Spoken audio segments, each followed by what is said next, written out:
Artifacts of the Past with a large variety of cast and characters. I am being joined by Viking, who is playing.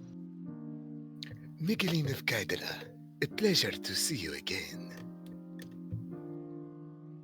Along with Dare and Nate. Here we are, once again. My name is Abe. It's good to see you all again. Along with that, we also have Siren.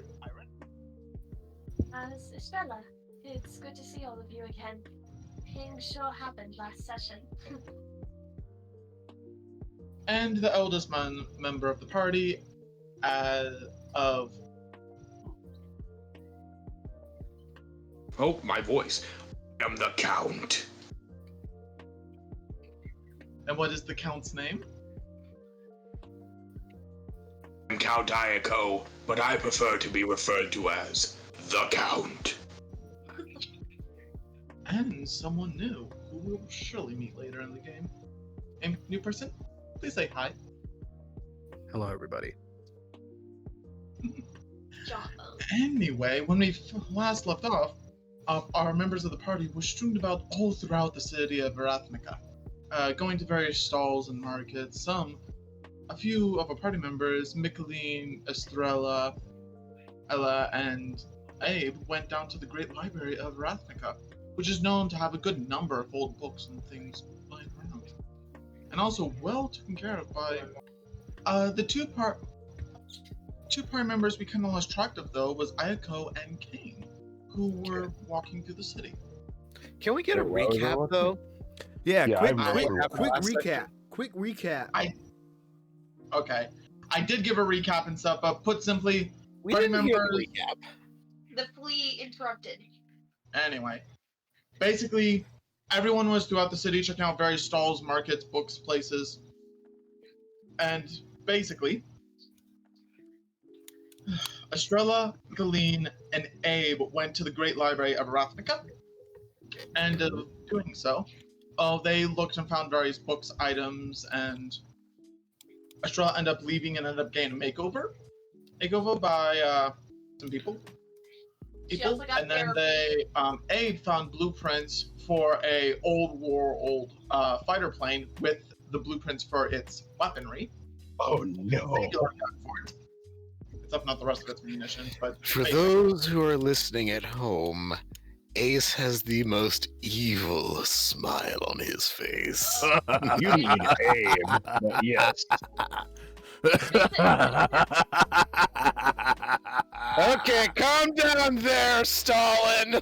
It's basically the Grinch smile. It's basically the Grinch smile from How the Grinch Stole Christmas, the good one. Oh, just the ear-to-ear, never-ending smile. Just the... smile times 100. Oh my god. Alright, the mask is coming off for now. That will make sense later. Oh my gosh, Mikey, you planned an evil I must find a way to stop Christmas from coming. Find a way Just to stop stroking it and it'll be Christmas fine. from coming. This is all gonna be B-roll, by the way. I don't know what the fuck you're talking about. This is staying in. I won't delete this. I love B-roll. Yeah, let's just hope he doesn't. alright, all y'all, pay the fuck attention. I'll pay attention. Anyways, as I was putting it, at least, and Michaeleen had a bit of a flashback on some weird ass event and that happened to him when he was in the library with the ghost or some ass weird ass shit in the library.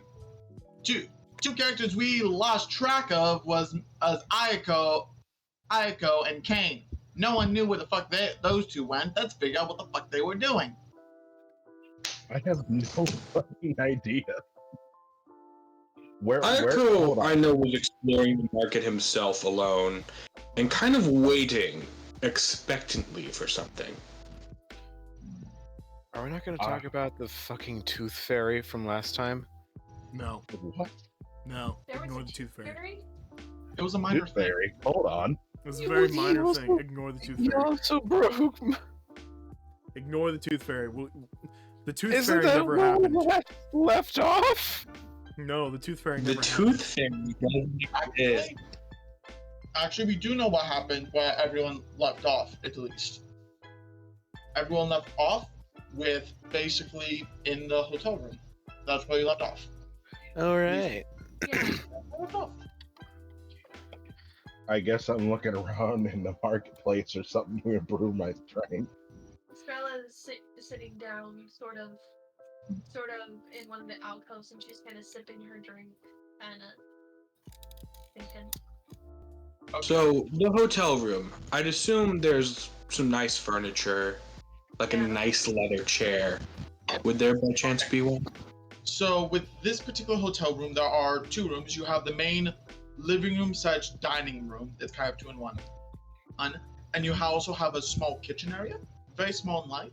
Along with that, this place has 4 bedrooms.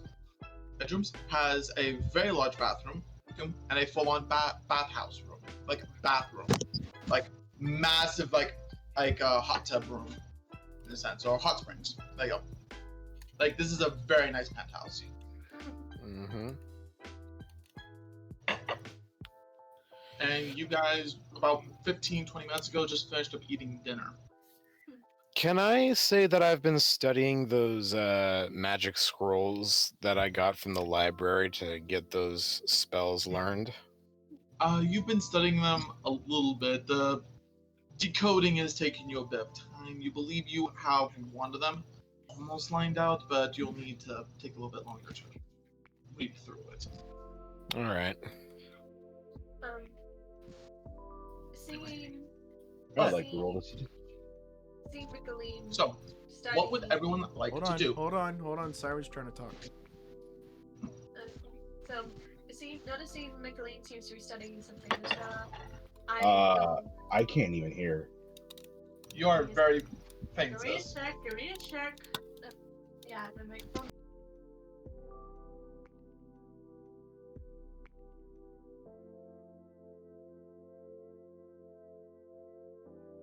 Nope.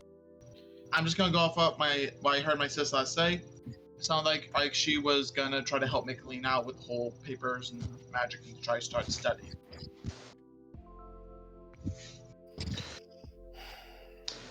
Oh, Eiko is sitting in the leather chair very weakly, kind of anxiously tapping his foot. He's like, "Where's The delivery boy may be running late. I've been waiting. Hear me? Eiko, you are sitting in the equivalence of what would be a black leather armchair for this area. Most of the furniture is designed to be fairly comfortable to sit on, but also not super, like you sit on it and after like 5 minutes you get super hot sitting in it. So it's meant for comfortability and and keeping cool. How long has it been? I've been waiting for a certain delivery boy to bring me my prized blade, and it hasn't shown up yet. How long ago did you Easy, order old that? timer. I don't know, but it feels like months. It's been like a week, I think. And they've had to cross a desert and a bunch of other places just to get here, so give them a break. Wherever it's Like, being you delivered ordered it. from has to go through the desert. It's dangerous. You ordered it remember in the one sandworms, town. do you not? And we had an easy time with it. Where I won. My blade. You Burns realize we had to fight against multiple groups of spiders, as well as trying not to get eaten by sandworms, and facing off And against it the heat of the wasn't sun. any issue for us.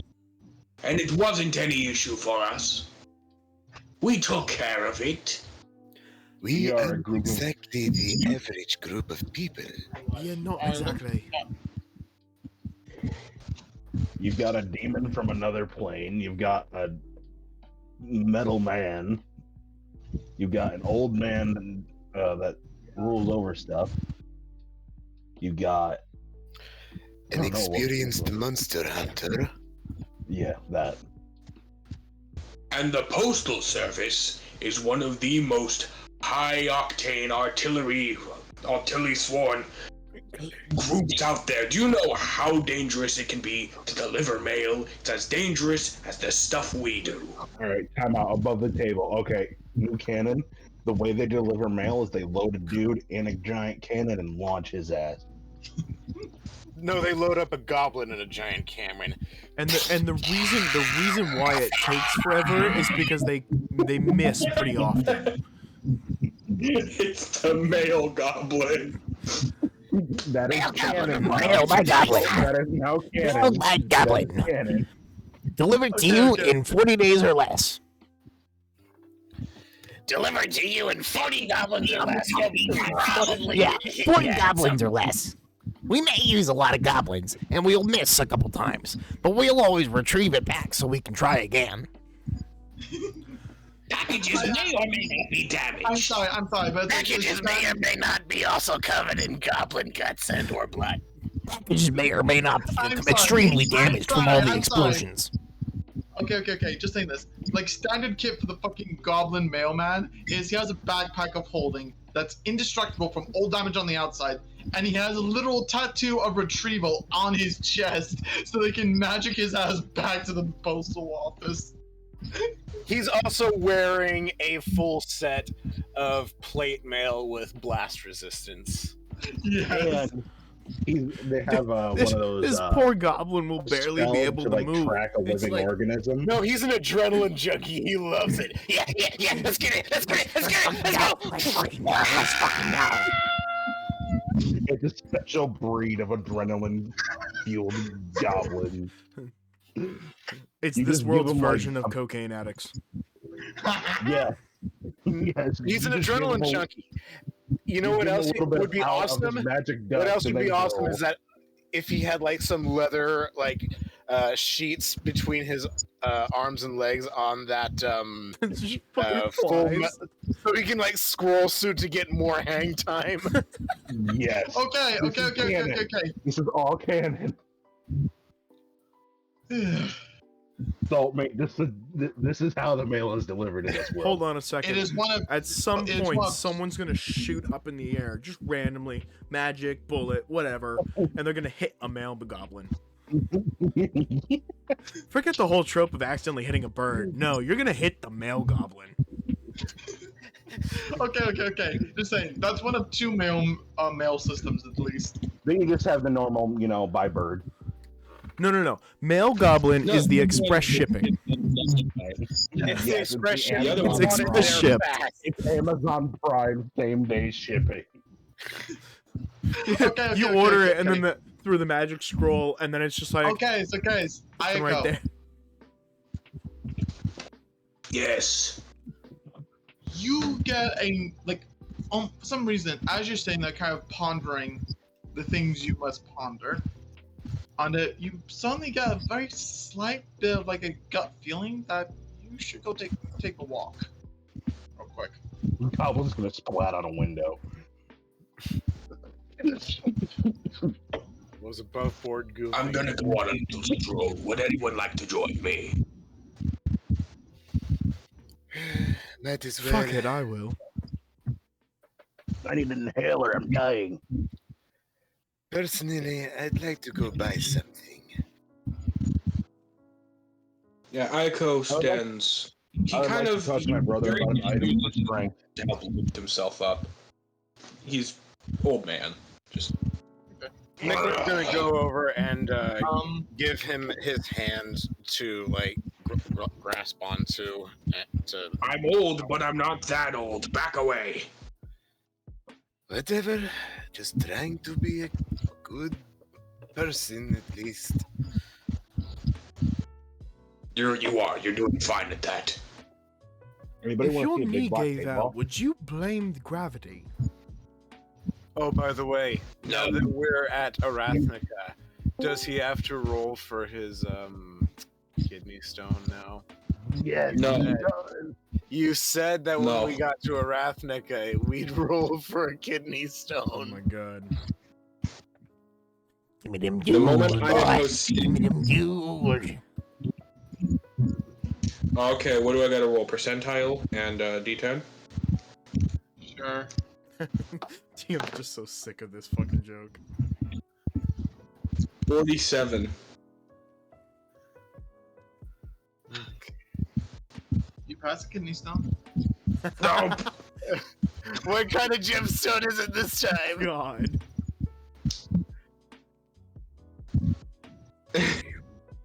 From standing up, I pass one. Fucking He's First standing time. up instantly pisses his pants. No. You just no. He stands up. All of a sudden, everyone just hears a tink on the ground. Everyone No. ignore that. No reaction from Eiko as this, like, probably a, like, golf ball sized kidney stone just drops from his gown. No. The Actually, kind no. of gemstone it is. No. It was a pearl. No. It's this big. No. No. Oh, I think it was more. Okay, all of you focus, you little bastards. So, I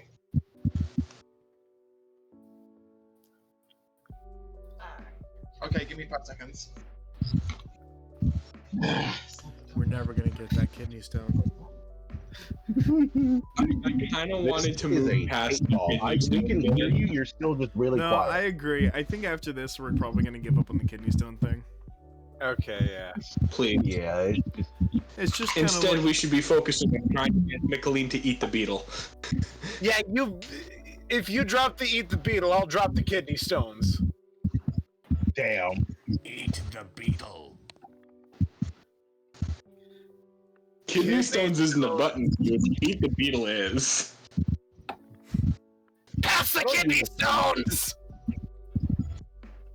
Eat the beetle. Wait, Eat the beetle. I don't even have to pay it anymore. for those who don't realize it, we have a soundboard of According to the judgment of the Oratrice Mechanique, we have a d'Analyse soundboard Cardinal. of buttons that we've made for the server. We have now turned Eat the Beetle into one of them. And you know what? There's also this one. Dragon Mummy. Hey, Oh god, Boils. those Courtesy two of Ace combined. Daredevil. Boils. Step bro. Okay, that's enough with the soundboard for now.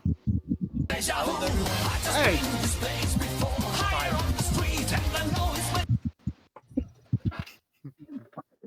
People can hear me now, yes. I've had to strangle my Discord, but people can hear me better, yes? No, it's Still about very the same. quiet.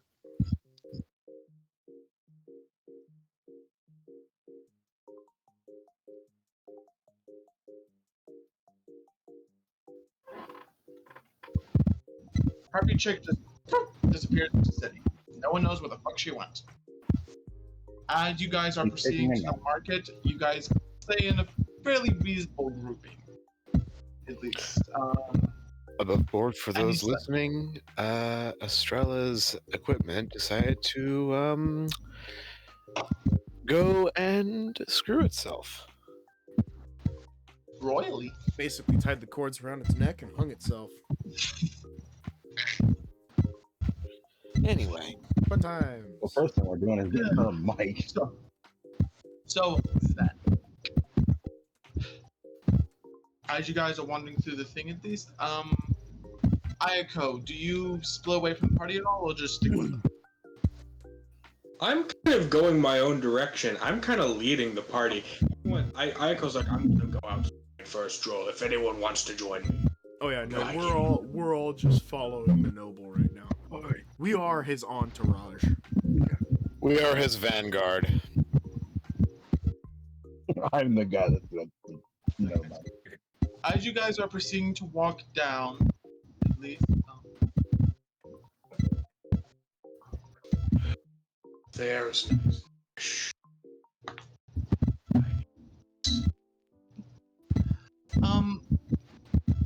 Michaeleen, as you're walking by, you end up bumping shoulders with this large, very large individual Okay. and stuff.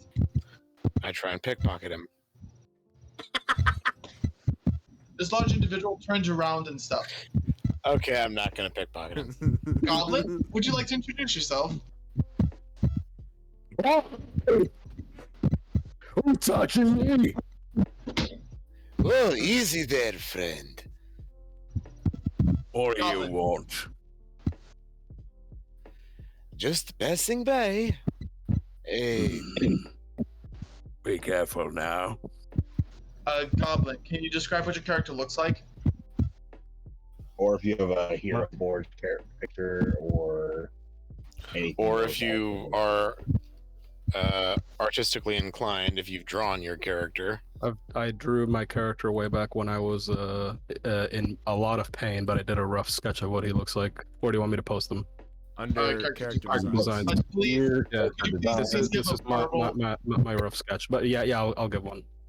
All right, so my character is a very tall, like 8 to 9 feet tall, orc man, covered in fur and leathers, wielding a massive, what to everyone else looks like a strange, like carved out club weapon on a sling behind him, just dangling behind him.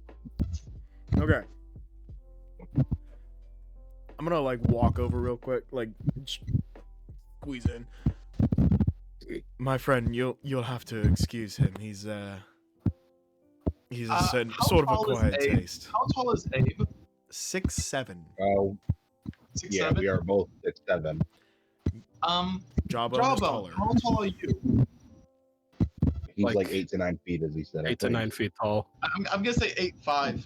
So, 8'5". Abe, how'd you go to walk?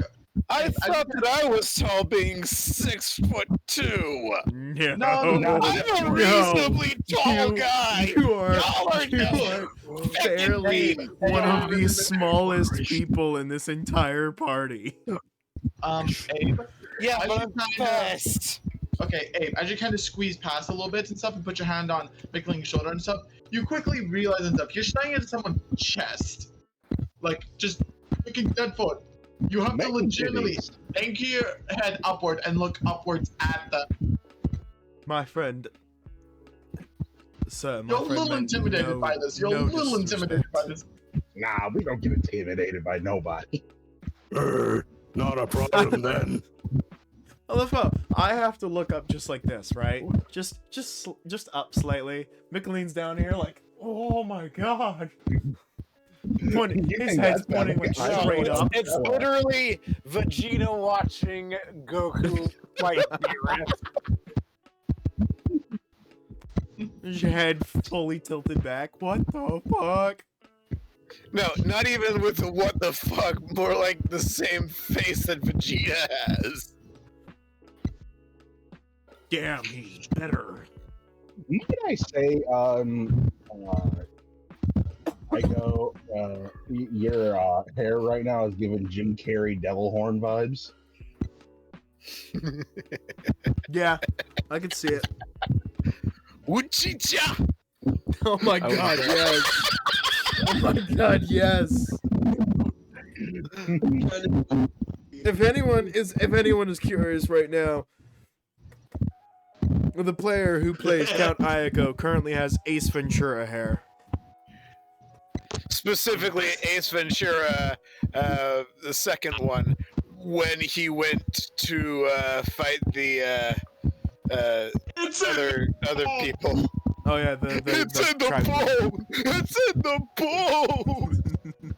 And Anyway. Oh my anyways, god, I love it. so No offense taken, Touchy. Just passing by like you. Touchy feely. Excuse You look me, at sir. it. You by chance. You You cut cut out. out there. You cut out massive. You're cutting out pretty good. Yeah, pretty good. You wouldn't happen to be anyone working with postage, would you? I don't know. I've just arrived here recently. Don't know anyone really. In the Jawbone. distance, you hear. Oh, anyway, Jawbone. You think back a little bit, and you do remember you did come across a strange-looking bunny, a very large bunny with weird stuff on it. Wait! He's doing the thing where he like he takes his fingers and he like puts them to his like temples, like he's thinking. I know. I remember Fluffy person walking by. Sounds similar to what you say. Is it here?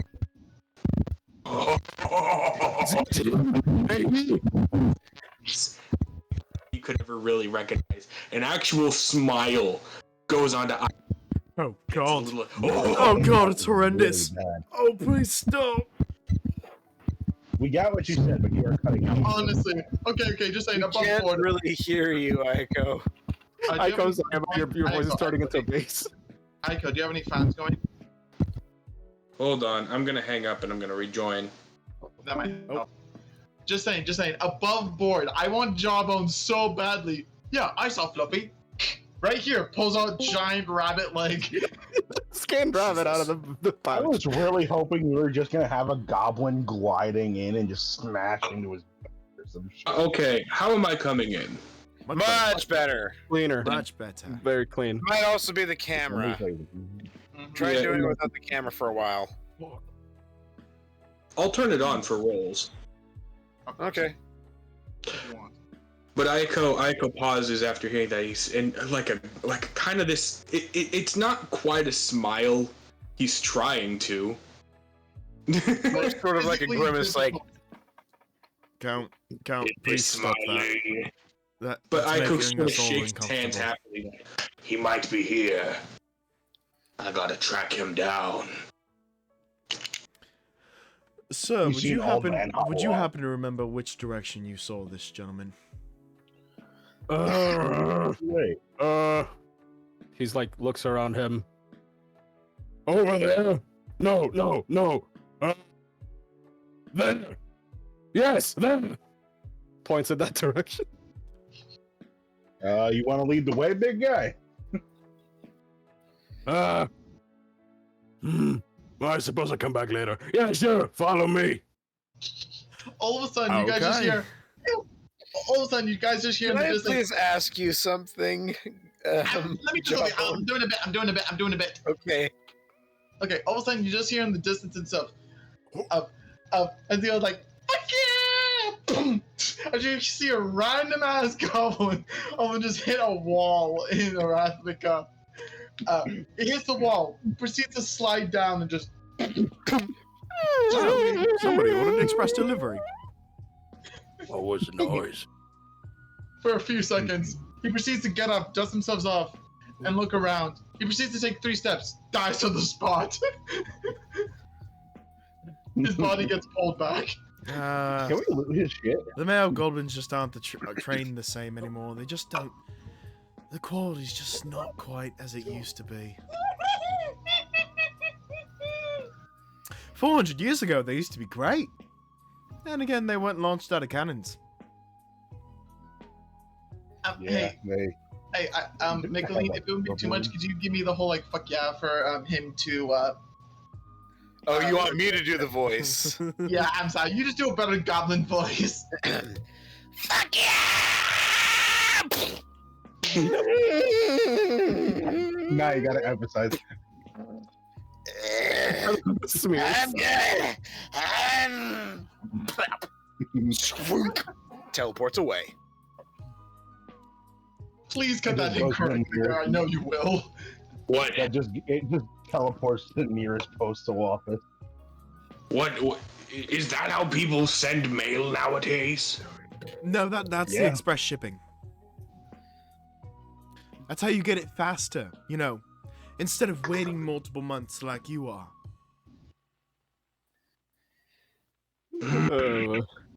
I'm pretty sure it's an old company that was around 400 years ago that survived the collapse. It was Air Goblin, I think it was. Oh yeah, we remember those guys. We had some toys delivered by them when we were kids. Yeah, we had a The couple quality deliveries by them, but at the same time, they weren't They launched usually out of survive. cannons. Well, Yeah. consider this. Whatever was they used before was probably powered by the same thing that caused the collapse itself. When it happened and that power source was no longer there, they had to resort to a different method. Power source. Power source. We're giving the job Idea. goblins get back. Okay. Well, All I need to do right now is go and find the post boy who has my sword. Okay. I You need guys to go continue find walking it. down. You guys continue walking down and stuff. Then, I'm gonna fuck with you just a little bit with this. All of a sudden, an in-game time keeps moving and stuff, but for this moment, everyone kind of freezes and stuff. All of a sudden, stuff. You just, I see in the distance, hey! I just see a fucking bunny dressed up in the Zelda postman uniform and stuff, just booking it. You know, just, God. Oh, God. Gotta make it in time, gotta make it in time! You! Onwards to mail! He's gonna have. I never He's thought gonna have one of the. I never one of my thought I'd be tendrils disgusted reach by out a and large grab it ball by of the ears fluff and and stop it. lard. Yes, I'm Eiko. I am Eiko Sugimoto. Hand it over, hand it over, hand it over. oh, I got to think like, rattles it back for like 5 minutes. Pulls out this like long ass suitcase thing. Boom! Slams into the ground. Legitimately causes like a 5-inch dent to be put into the ground. Eiko grabs the suitcase and forcefully shoves the postman like 10 feet. Like how we treat him. He glides away. Is this Like, a how do you- gigantic nodachi that he's getting? No. Think guitar case, but a bit slimmer. Eiko lifts the case up With ease. and unclicks the facets and opens it slowly. No. You set the case down properly. Reach onto your wrist with the only keys that can open this box. Proceed to unlock it and open it up.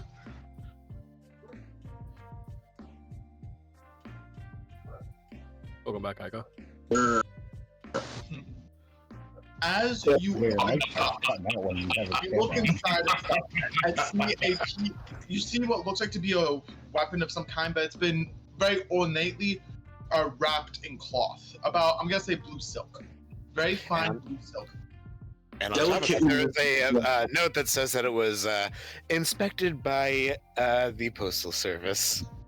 No, Very gently with his claws, Eiko lifts up the cloth and unfurls it. Okay. Gently reaches his hands in.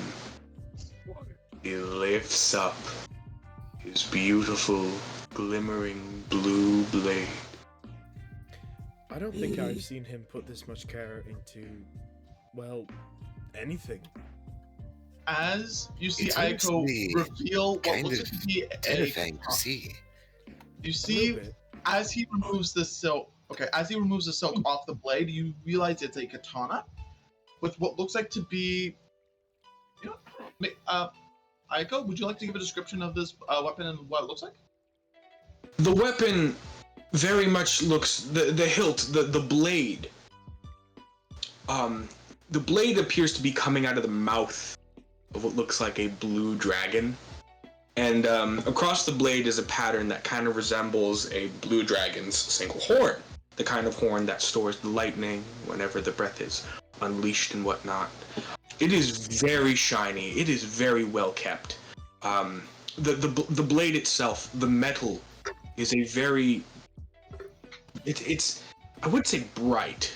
It's not like garish, hurting the eyes kind of bright, but it's a very vibrant blue. And the handle is very lovingly and carefully wrapped with some form of golden cloth. And Eiko lifts up the sword from the box. And with a quick snap, he's in proper position with this blade. And a nice and that grimacy smile widens on his face again. Mm-hmm. I missed you, old friend. This is weird to see him happy. I just wonder how skilled he is with the thing. I'm going to say this. At least I think it's happy. Okay, but I'm going to say for Michaeleen It might be fun to do and with Abe. So Michaeleen and Abe, just your natural eyes for magical items, ingenuity, and craftsmanship. You guys notice particularly when Eiko hands touch this weapon, you both hear a very slight hum, along with that, what almost like for a brief few seconds, what looks like very faint lightning. There's like a distant rumble of thunder that only you guys can hear. Yeah. Like a storm that's like miles away. And it's I'd like to say the moment. Just happened. May I add another detail? I feel like with those who are inclined to sense things magically, there is a really kind of just unnerving feeling. This thing has been used a lot and has been meticulously taken care of. Yeah. But it's been used a lot. This has met the necks of hundreds of people. Yes. And I'm gonna say this particularly and stuff. You can tell that the weapon itself is kind of pissed. It's kind of pissed. And so I'm gonna say both for the natural energy of like what it's meant to do, but also particularly pissed while Eiko is holding it. Jawbone is like staring intently while also like slightly nervously sort of like fiddling with his weapon, like sling. Like, He's like, what the fuck? Oh, I've missed you a lot. And proceeds to kiss the blade. It cuts his tongue. He doesn't kiss the blade. He does take the scabbard from out of the box and sheathes the blade and puts it to his side. Do you want to Michaeleen talk tries about to what you just pickpocket him. equipped, or should I? Hmm? I think I will. Put simply, Eiko has now equipped the magical item known as the Blue Dragon Butcher. No, Blue Dragon Killer. For those who might not know what this blade is capable of, I like to believe that it makes those who believe they are immortal, mortal. Those with the most pride have been cut down to pieces with this beautiful instrument. My second pride and joy. What's your first? My daughter. Oh, of course. What? Would make sense. So, How skilled would you say that you are with that sword? As I have mentioned, this has met the necks of many a fool.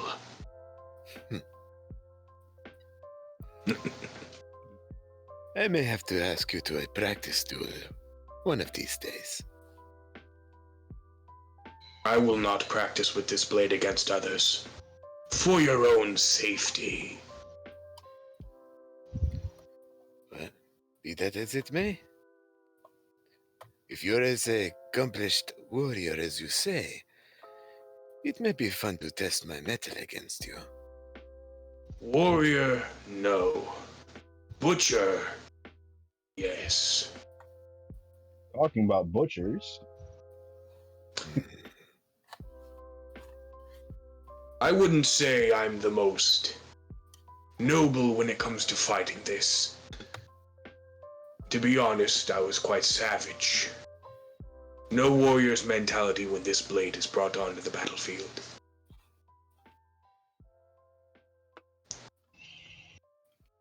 But I haven't fought like that since my hair went gray. Sounds like quite a show. Jawbone, roll me a quick perception check.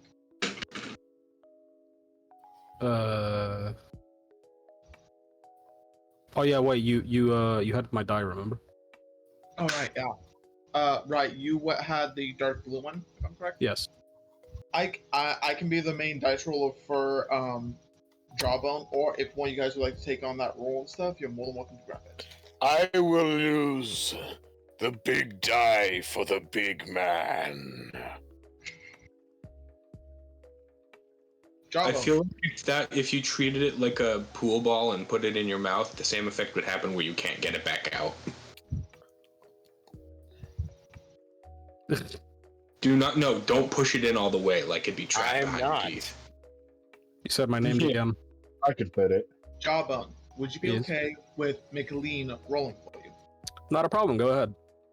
Big die. Damn, that's a big die. Big die. Big die. 18. Okay, what is your perception bonus? Where is it? +4.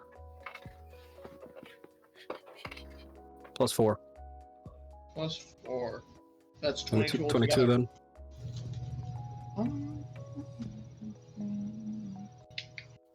You know what? I think I'll do this. You do two things. You figure out two things. A, this group of people needs to be kept an eye on. Secondly, so you got natural gut feeling and stuff. These this group of people and stuff, these little ones and stuff, need to have someone to keep an eye on them. Ominous dark energy emanates from us. Secondly, Little one. This is about board. This is about board. Secondly, you notice something that got thrown towards one of the players and stuff, and you just, without even like really reacting, just catch. Question: who was that? What was this thing that was thrown towards one of the players, and which player was it thrown? Your mic is really. His off. mic is behind him. That's why. Yeah, it's behind me. Sorry about that. Jawbone, after you look at this item that is thrown stuff, you realize it's a potato. Okay, who was it? What was the trajectory? Who was it going to hit? Who threw this? All right, everybody, roll a number. So, pick a number on a d20. Boil him, Whoever's mash him, closest put to him in the a target. stew. 4. 19. 10. 4. I said Who's 4. closest? What's the number in your head? I said 4. What's the number in your head? Objects.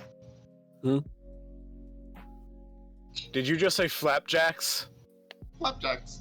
All right. That's not a number! That's not a fucking number. Starts with F. F starts It's with been 4. a It's while 4 then. since I was in elementary school, but I'm pretty sure flapjacks ain't a fucking number. I mean, it is in Common Core. Anyway, I'm gonna say. I'm gonna presume everyone kind of looks around at this moment when they notice the whole he catches a potato out of nowhere. The fuck? Where did this come from? Can I have that? Oh, Are you gonna? no. I should probably keep this safe. Too dangerous. Proceeds to gonna eat open the my potato. own pouch and secure it there. It's It just sees all of us as, danger now. Oh no! What'd you say, Michaeleen? It's a potato. I could cook something with that. No, can kill you. It's. You know what he protects you. Above board, Goblin. What is this character's intelligence stat, please? 11. Oh, jeez. Except I know what he thinks a potato is. It's for your own safety. Michaeleen, push further, please. It's hilarious. Later. Why? It's a tuber, a vegetable. It grows in the ground. It's delicious when you cook it, right? Jawbone, it's just a potato. I don't know where you are from, but where I'm from, they kill you. That's why I secure them. A potato kills you. As you see him proceed to take the potato and shove into a sack of potatoes he's wearing on his hip. We're just gonna get in a fight one day, and he's gonna huck that sack at them. So. No, seriously, who threw that? Where you're from, potatoes kill you, And yet you keep a fucking bag of them on your hip. Not on their own, no. You have to launch them with this. And he pulls out this massive.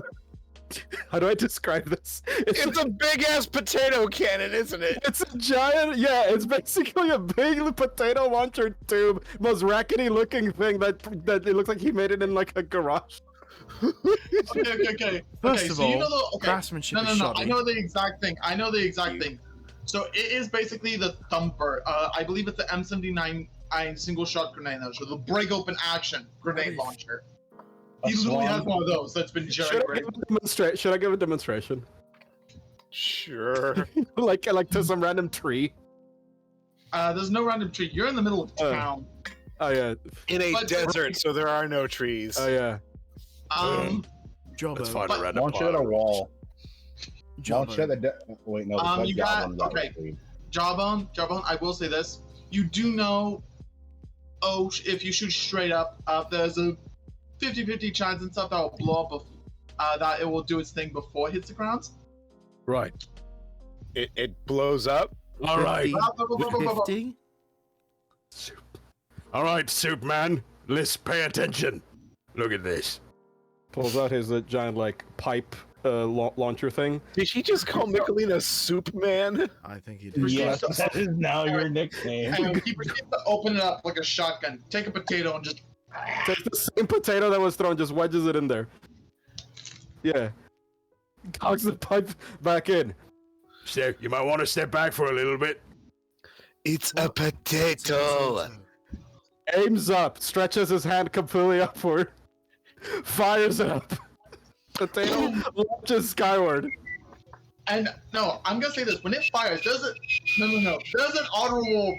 Just saying. You guys saw him load this potato, and then all of a sudden there's an audible bang, like gunpowder, as that thing gets shot clear into the sky. What? Jawbone immediately crouches and like covers his ears. This is both the most impressive and very, very, very Michaeleen, roll me percentile. Roll me percentile for the big man.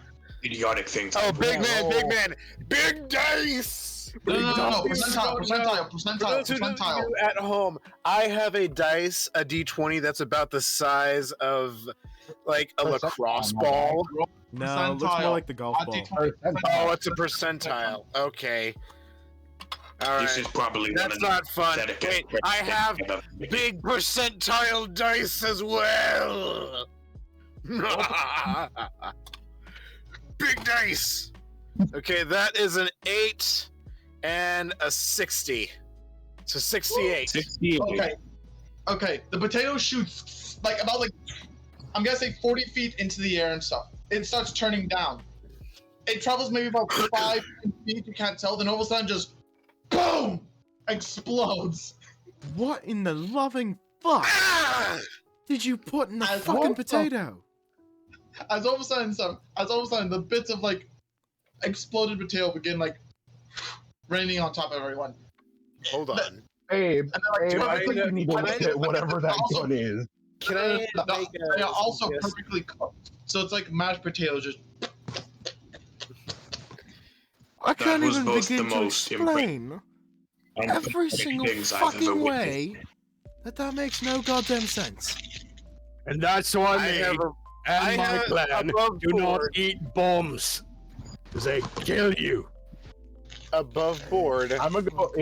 Can are we in like the explain what marketplace my area? Is theory there is on how visible this potatoes? works? Yes, potato, like little bits of mashed potato from one potato, all kind of splattering around you guys. I'm talking. Is there Can like I- a stand or something that's selling them? Oh, roll for it. Can I above board explain my theory of how I got this a nat thing 20. works? Go ahead. Still add your perception. Michaeleen, go. Okay, My so perception's my like- theory of how this thing works is maybe as it breaks open, at the very bottom, there's like a little glyph that stamps into the potato, a glyph of warding that makes it explode. Good theory. That's how it works. Unfortunately, I know how it works, and it's not nearly as complicated as you think. I got a 27. It's not a complex mechanism. It's not. No. It's not. It's not anywhere near a complex mechanism. You It's have the to think like simplest way possible. you have to Alright, I think got a like a 27. 10-year-old. It really is. there's It's. I can't fucking think like a childish. 10-year-old. I'm too much of an overthinker. Goblin, do you man. want I to just can't. tell him, or shall I? No. Okay, above Hold the DM's overruling, all y'all shut up about it. Y'all have to figure out later down the line. No, I already well, know it. I'm It's not. not fair. Let it build up. Let it build up. Let it, you know. I rolled a How nat is 20 that plus even 11. possible? All It's y'all a zip it. potato. It's All something y'all you eat. zip it. Nate, what did you get? I got a nat 20 plus 7. At 20 plus 7. You look around stuff and see that there is a merchant selling potatoes and stuff, and he has about 2 large bins of potatoes, about bin of sweet potato, so 2 I'm bins gonna of flick him a gold regular and take potatoes. a potato. He also has I'm a gonna bin flick him- of sweet potatoes and a thing of mangoes and pomegranates. All right, I'm gonna grab a sweet potato and a potato. Flick him a gold. I don't care about change. I'm going to take the potato, look at the big man, and bite it. Big A man. raw No, potato. wait. Potato and what? You did what? Okay. So he Potato goes over and to a the sweet potato potato. stand. So he goes to a potato stand, buys a regular sweet potato, and a regular potato. Normal Looks potato. looks directly at you and takes a bite out of it. What is your reaction? What is that? It's a potato. No, The other thing. no.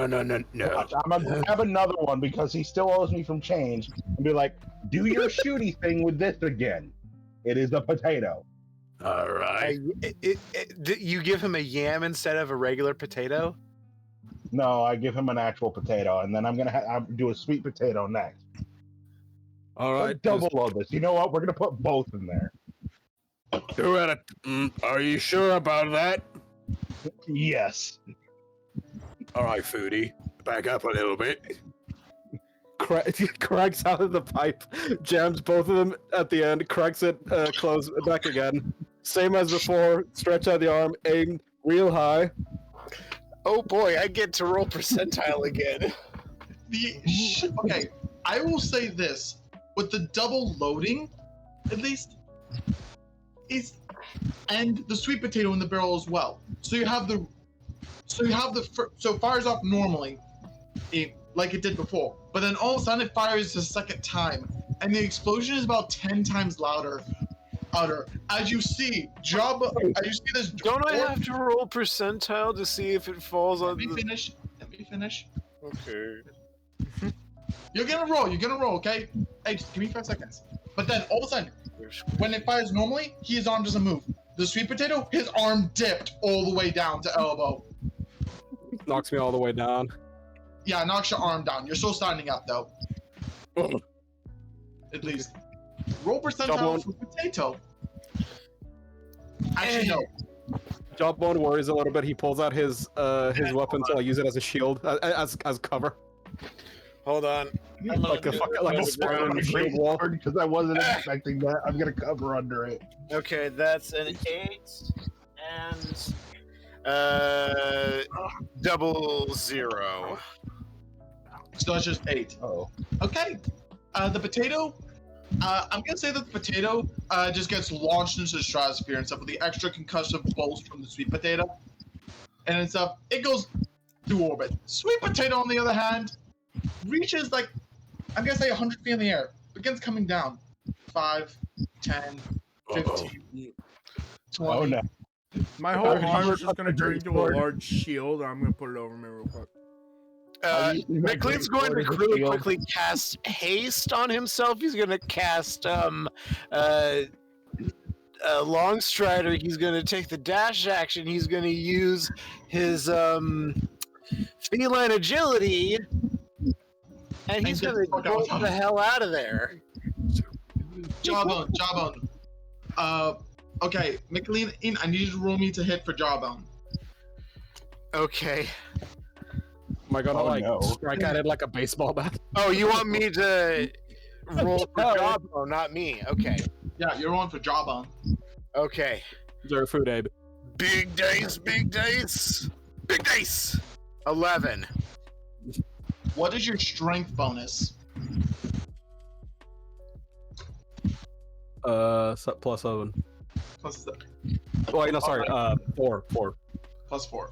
Oh, So I'm 15. safe. Oh, Okay. I'm gonna say I'm gonna count the weapon thing, so it's +7, so it makes it 18. Jawbone, you managed to eyeball just right, and you hit this thing as far as you can with the flat end of your weapon. Yeah. There's an at 20. You manage to knock it back upwards and stuff, upward maybe about 20, 30 feet and stuff, then all of a sudden, boom, a literal ring of fire emits from this thing as it explodes in the air. I fell into a copyright infringement. Ayako's just witnessing all of this. I'm gonna look. Just his eyes squinted. He couldn't be more confused. I'm gonna look right at the vendor and be like, I don't know what the fuck give us. he's doing, but I'll take a whole goddamn stock of those yams. Okay, so Michaeleen dashed all the way out of there. I'm gonna say that he. Get the fuck out! Shoot! I'm gonna say that Michaeleen's going to probably go find himself a magic item vendor. I kind of broke off from the group.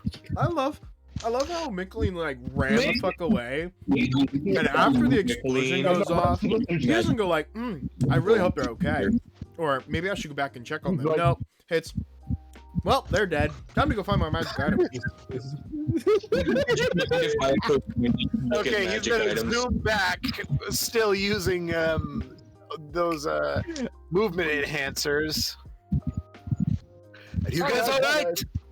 Jawbone looks at Kain. He's like, All right, good enough.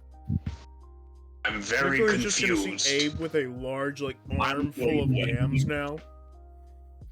Ayako just says, no, I'm very confused. Yeah, I and guess I I'm can make something with your, yams today. Okay. One at a time. Okay.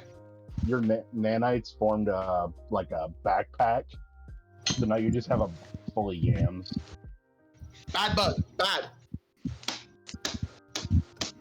Meanwhile, Jawbone's definitely switching his ammo. Yeah, Ayako's just looking at all this like, Michaeleen, I'm following you. I'm confused, kind of impressed, and kind of it's kind of pathetic. I need to find Right, strength boosting items. I'm going to go and find a certain magic item I've been looking for. Would you mind if I perused with you? Not at all. Come on. I would like to know Yeah, how Eiko the cannon works first of all. over. Follows Michaeleen. Abe is going to go to our wonderful blacksmith friend. Pause for a moment. I need to go and put my pet squirrel away. Okay. I think we could. I can still continue with the blacksmithing since that's a. You don't have to worry about me doing anything. I would I'm gonna go to our I would wonderful like to go blacksmith looking friend. for a strength item. Still work on what's going on. I would like to go find a strength boosting item. Okay. Your mic's cut out. Mine. Yeah, it's really low. I don't know. I haven't touched the settings at all. Oh, there it is. You're good. You're good. Could I? Just Oh. stay with the whole. In the meantime, would anybody like to hear that the abilities that this sword can, that Ayako's new sword can do? DM overruled. Yes, I'd love to. No. Fuck Okay. you. Ooh. DM overruled.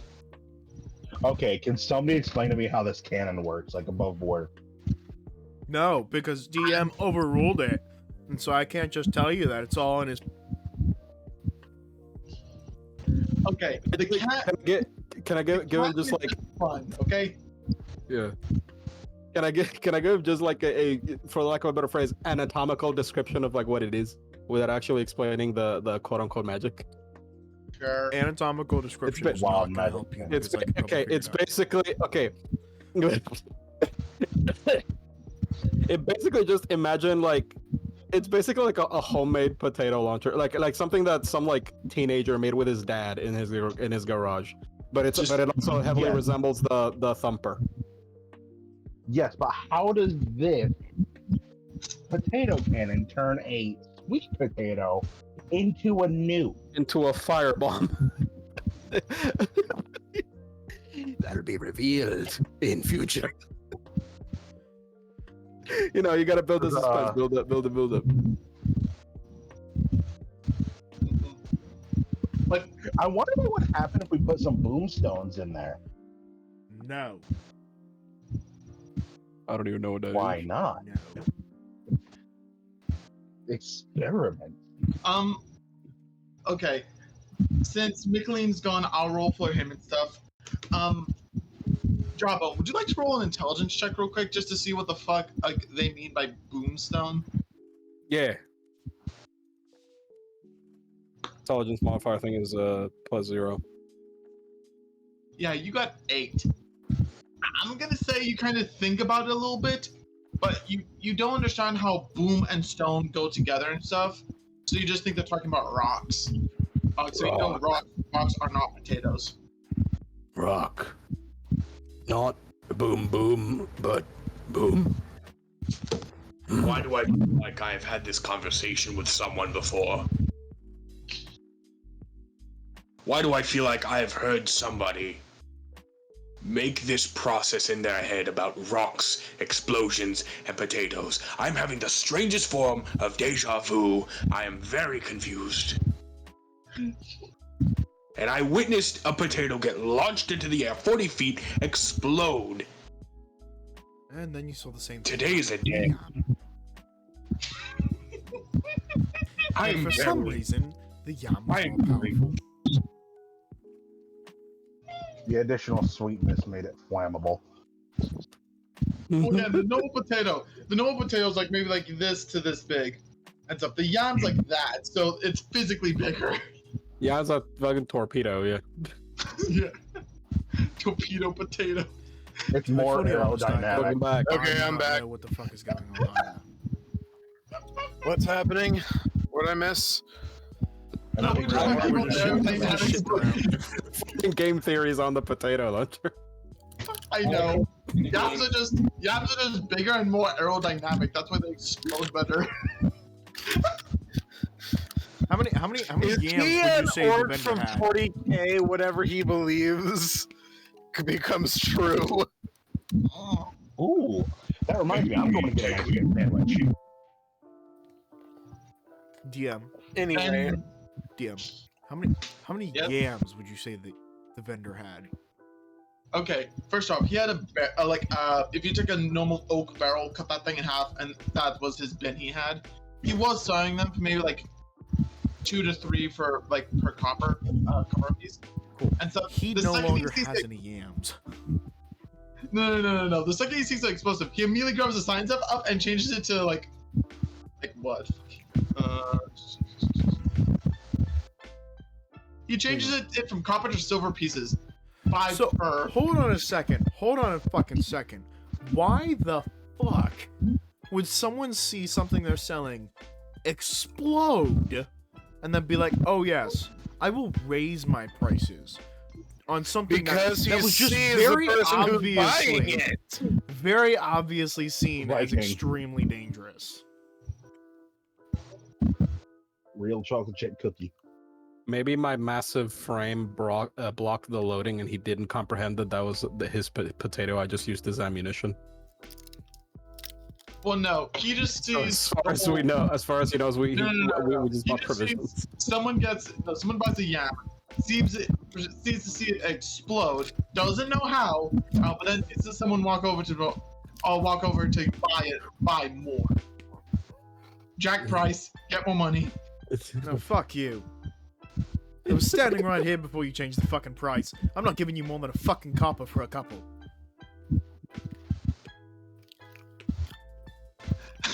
Roll an intimidation check. Like, we just bully the merchant to give you. I will a better fucking price. do advantage with a fucking gun in his face if I have to. Okay, that is. This Do you want to get the guards? this of the town involved? fucking goddamn vendor is not gonna cheat me out of some goddamn yams. Okay, Michaeleen's saying that. At that point, Michaeleen's going to take Eiko by the bicep, and he's going to like, Okay, we're leaving. Yes, we are. Also, it's a 19. 19. That's without any additions or anything. Let me check it real quick.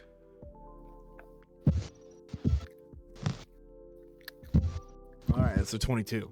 Slowly, Jawbone realizes we aren't the ones that need protecting.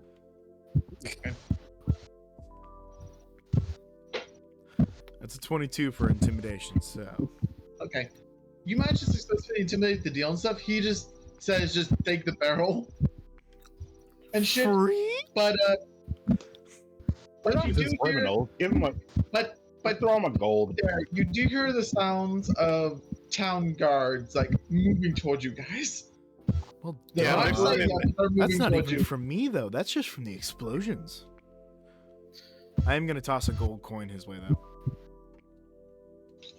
Emmett. Yeah, as you kind of stop booking it with your brother.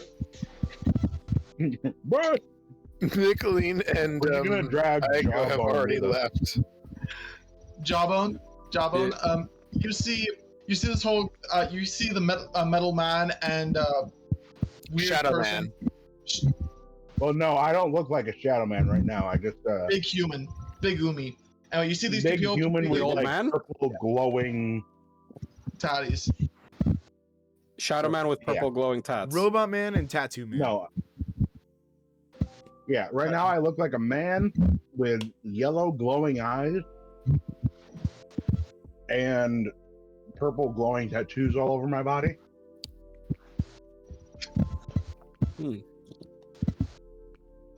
So you see this? Yeah. Jawbone, you see that they're currently running and stuff. You see that they're shorter than you, which means they're probably a bit slower than you. Would you like to pick them up? Oh fuck no, I ain't letting that happen. You need help. Hold on a fucking second. Like I'm running next to them, but like they could tell that I'm like intentionally running slower, to like keep so they Okay. can keep up. Hold on a second. If he's gonna pick me up, you're gonna have to pass a pretty high DC. If you don't want to, it's fine. Roll me strength check. Meanwhile, what is Michaeleen and Eiko doing? You see, as you two are kind of like moving quickly and stuff, you kind of see, you hear some more commotion behind you and stuff. You proceed to pick up the pace a bit more, dragging Eiko even more so. Just ignore them. They do not exist now. Agreed. Eiko, roll me a dexterity check real quick. I shall. And then Eiko. can you roll me a d20? You want me to, Eiko's you want me to roll a D- d20? Roll a d20 for Big 20. Goblin. Strength check. The big man. Let me turn on my Big king. man strength check.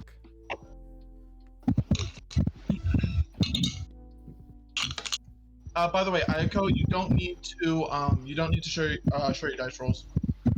I thought that was established last time I was here. Only when it's in that 20. I think we kind of gave up with that, yeah. I think if it's a nat Yeah. 20, we do have to show that it is actually rolled though. Oh. Well, anyway, I got a 16 plus 3, so that's 19. Okay. You manage to keep your footing and stuff as you proceed to get pulled by Michaeleen a bit faster. And You're a little Michaeleen, fat. what did you get for a big man? Michaeleen, did you Viking. roll? No, I did not roll. Let me roll. Big boy dice. Oh, I need to roll for big boy. Sorry, Big boy. I keep forgetting.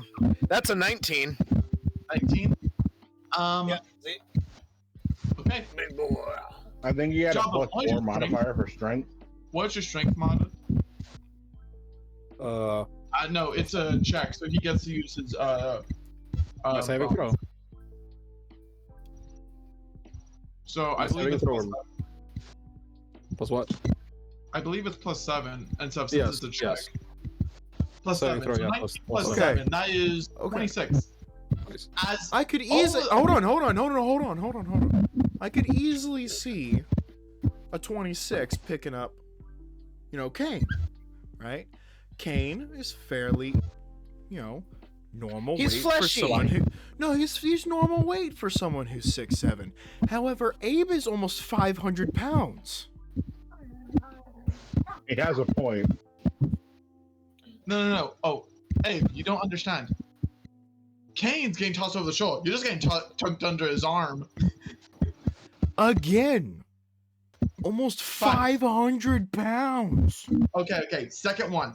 Could I maybe You want me to roll Abe, another thing Yeah, for toss Abe Abe? over my shoulders and then have Kain like me bridal carry him? No, you're gonna fireman carry Abe if you can, and carry under your arm Abe. Or not, can't, other way around. Get the idea. Okay, this is for Abe's character. That's a 13. Plus 7, that's a dirty 20. 20. So just saying, that's 2 successful strength checks to pick shit up. Would you allow that at least, okay, there?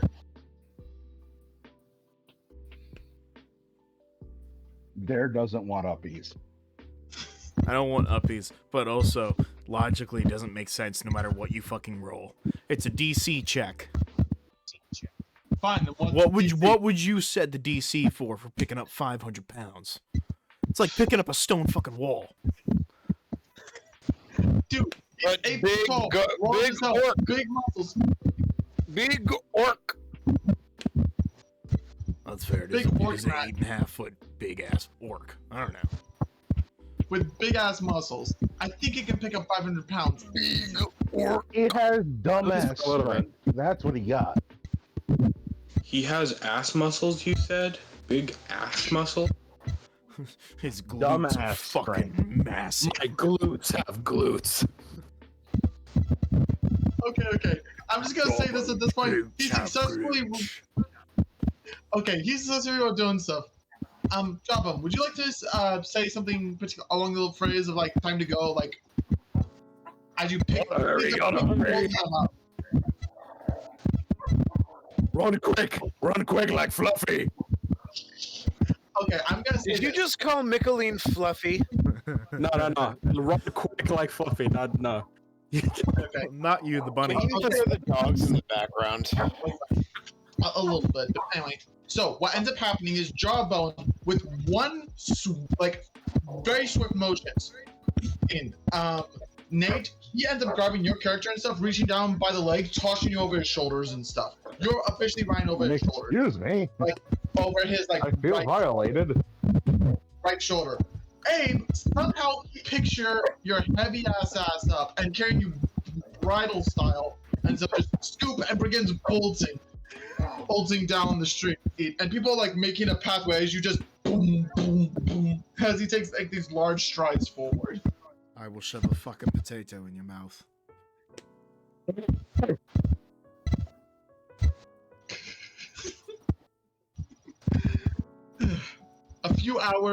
I'm gonna say 2 hours go by. The town kind of calms down and stuff, and just kind of. What is this? As Jawbone kind of pulls into a bit of a side alley real quick and stuff, and proceeds to set everyone down.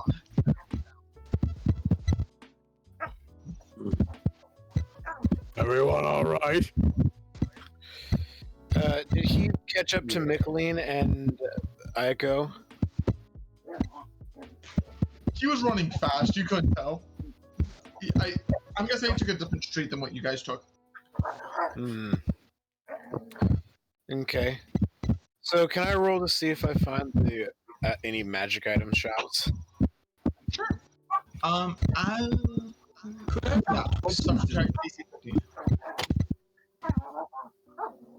So that's 19. Okay. I'm gonna say altogether, at least you start looking around. You end up finding Alexander. which is a. It's a Will you small- two stop? I'm sorry, dogs.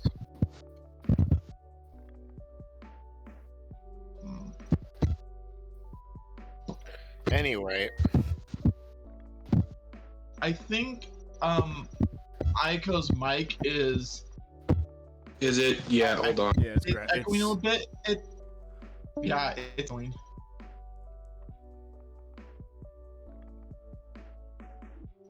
Is my mic doing anything weird? Nope, your mic's doing You're fine. perfect. It happens when I've been on call for too long. Mm-hmm. Anyway, so with that, you end up finding Alexander's. Alexander's is a somewhat well-known magic shop chain that has a handful of locations. More so, their shops are more so mainly in Mandex and Viril, a little bit into the Beastman territories. Maybe if you're lucky, you might find one in the Platinum City and stuff, but they're kind of mainly on the, I think, eastern side of the continent. No, western, not on the western side. Yeah, more of a western continent kind of a thing, but they are slowly moving their way across. And they happen to have a shop in that. So typically well known to have a good variety of stuff, and if they don't have it, they are more than happy and stuff to check their other shops to get shipped over. Alright then. This seems like a good place. We can stop by, I wouldn't mind. so we're gonna go into the shop.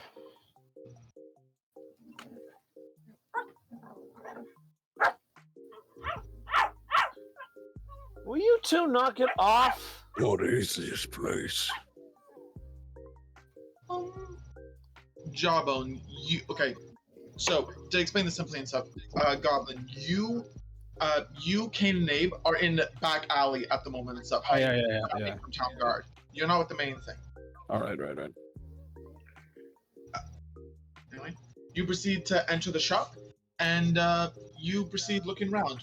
It has that very much that magical store feel, like there's light twinkles throughout the air. The light is almost normal light, but you can definitely feel there's almost like a slight pinkish hue to everything, almost. As you kind of walk through this place, looking through the various items, chings and chimes as things rattle throughout. Switching camera from that over to our three troublemakers.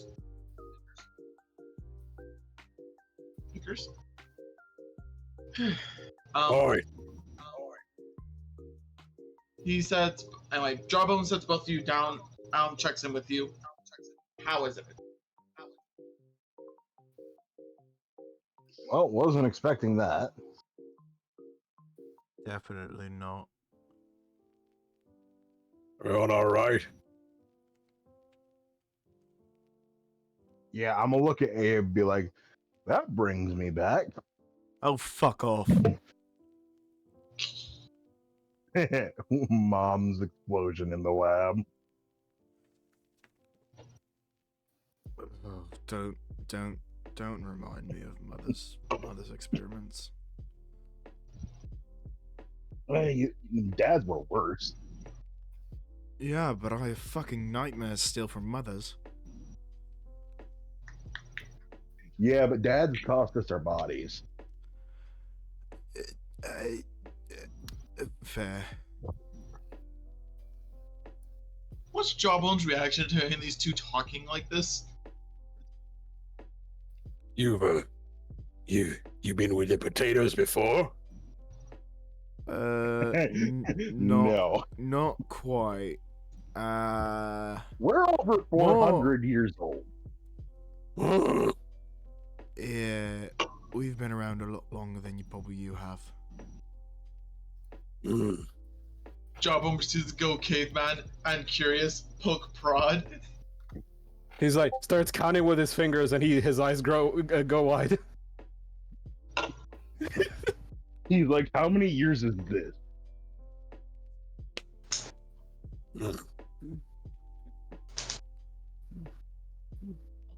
He's a bit confused, but he pays it no mind. It's like, don't worry about it too much. bro.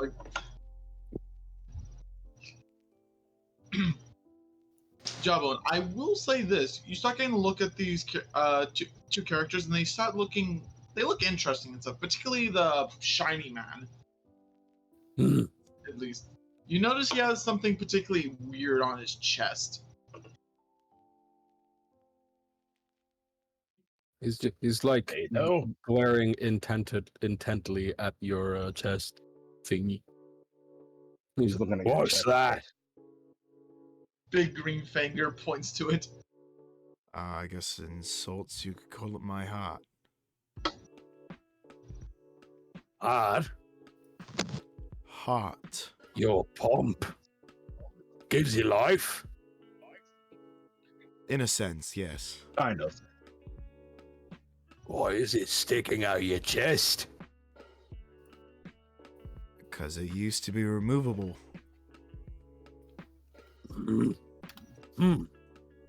Big.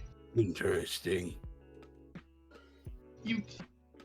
Jawbone, I'm gonna say that when he says used to be removable, you start thinking undead. Specifically undead. You seem to... He's like, he leans closer and he starts sniffing. He's like, You don't smell rotten. You don't smell like dirt. You don't smell like rot. Explain. Shiny. It's because I'm not dead. Technically.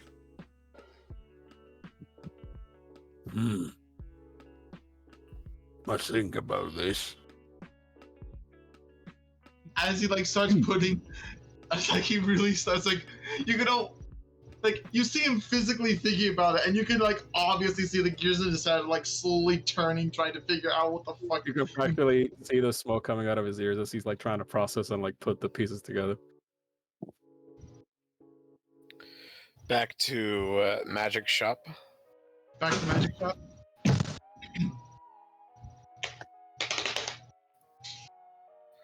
We Michaeleen like is a beaded curtain that we walk through. You know what? I'm going to say this. You guys walk in the shop and look around it. You see in the back and stuff, behind the main counter, there is a beaded curtain, earned with various beads, and some walks through, greeting you very flamboyantly. It looks like to be, first, roll me perception checks, both y'all. And this is like first take, like knee-jerk reaction. Okay, perception is a 7 plus perception. Wait, did I say Michaeleen and Nate or? That is a. I was telling Jawbone I sent him a message. Okay. 15. Okay, my perception is plus 4, 7, 8, 9, 10, 11. Okay. Eiko, when you first see him and stuff, you can tell his clothing are very flamboyant, very outgoing and stuff, very purple, very little odds and ends kind of sticking out. Kind of like Willy Wonka, but a bit more extravagant. And that's the main thing you notice, at least. You see him and also notice that. Michaeleen, on the other hand, you have to kind of take a bit of a double take on it and stuff, but for the moment, you thought he was a human. And stuff. He looked very much human and stuff. But then you start taking a bit of a better look, focusing on him, and then you notice his ears are just ever so slightly pointed, and so denoting him as a half elf. Are you the proprietor? Are you the proprietor of this place? Yes, I'm Alexander for this particular store. Oh, what can I do you for? I'm looking for a specific set of footwear. Boots of speed, if you have them. Boots of speed. I believe we do have some deal. As he whisks a finger away and stuff, his desk that was he was leaning on a little bit proceeds to into the floor itself, and disappear. As he proceeds to as you see various other contraptions start raising and lowering, raising up different bits of footwear, boots, armor sets, and things throughout. I believe as he goes through, a pillar raises up and then unfurls itself As you see, it's a shelf filled to the brim with various kinds of boots, sandals, footwear, and stuff. I believe these might be to your specification. These are all different variations of boots of speed, various styles and degrees.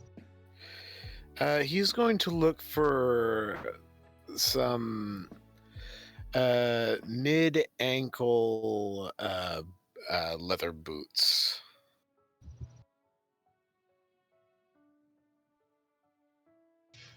You begin looking through them, and you manage to find a set that looks fairly decent.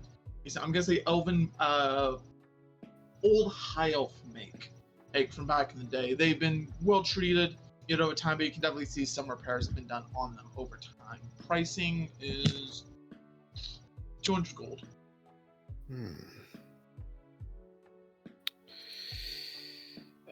I have 5 platinum pieces as well. Do you take platinum? Oh, absolutely. We take all kinds of coinage. Alright, I have 5 platinum and 24 gold pieces. No, not I meant 42. I'm just gonna say this. I did adjust the platinum in this build. I think everyone should know this and stuff, but 1 platinum is equal to 100 gold pieces. Okay, that makes more sense. So this will be just 2 platinum then. Yeah, but it's much, much rare.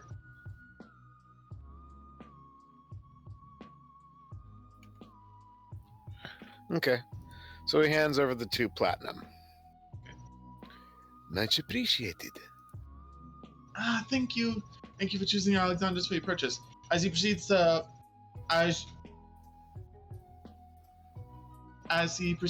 grab the boots, take him back behind the counter and stuff. The counter raises back up. He proceeds to do the little transaction, and he puts them into a bag and hands me away. You now have a purple bag with the boots inside. Excuse me, fancy lad. You wouldn't happen to have any medallions of various purposes? Oh, absolutely, Alexander's. We pride ourselves on having, the widest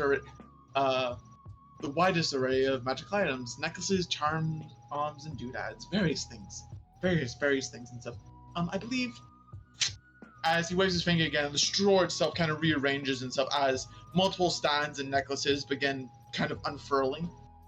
Would these be to what you're looking for specifically, or is there something a bit more specific?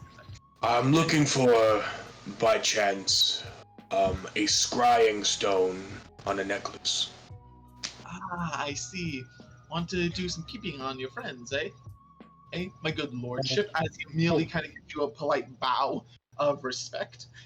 Does he recognize that I am a count? He doesn't know exactly, but you can certainly tell that you are on the upper crust of society.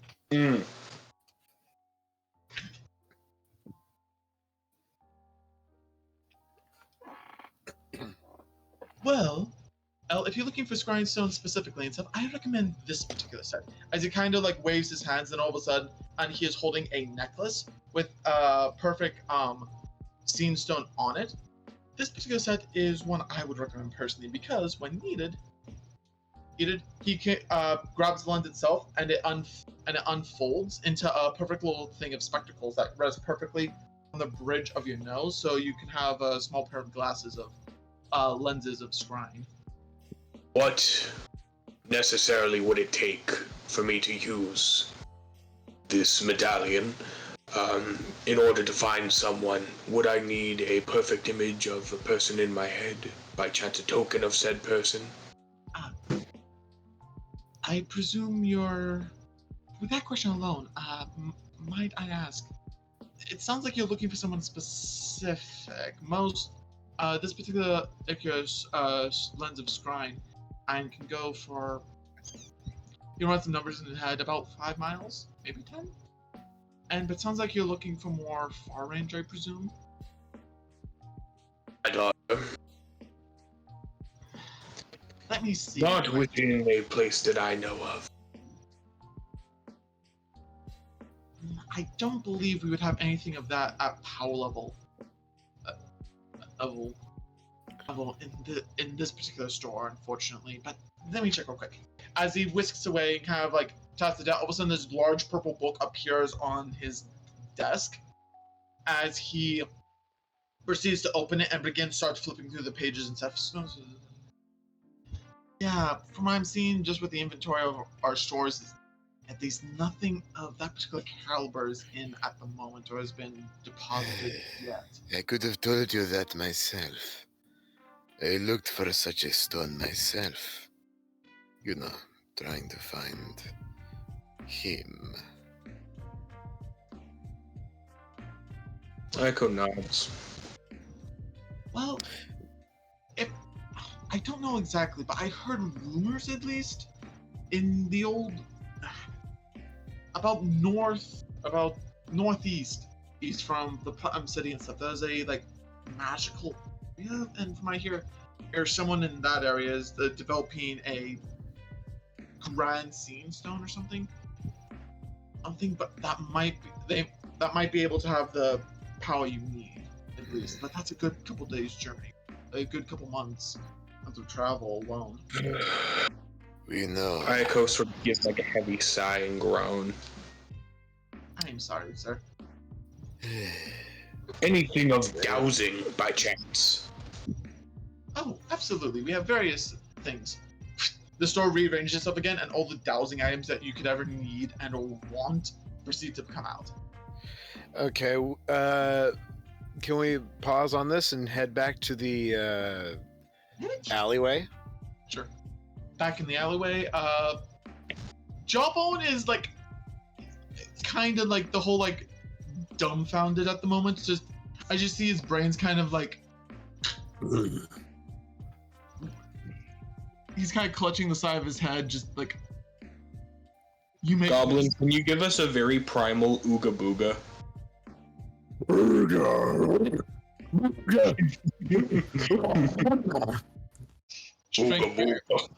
Strength build, ooga booga. Strength / intelligence build. I ooga, therefore I booga. I strength, therefore I flex. I intelligence 11, therefore. He doesn't get a thing of like fingers to his temples as he's thinking. It's like him trying to think, just slaps his palm, immediately gets the idea, loses it, slaps a few more times, gets it again. Like, I can imagine, like, montages of him thinking, like, various words, like, flowing, like, behind him in, like, a very cinematic way, but the only words that mutter, are like, ooga and booga. He's just overthinking it too much. He's like, not living, but metal, but not flesh or dirt. Huh. Like, yeah. When he finally gets an epiphany, like he understands, it's like the THX.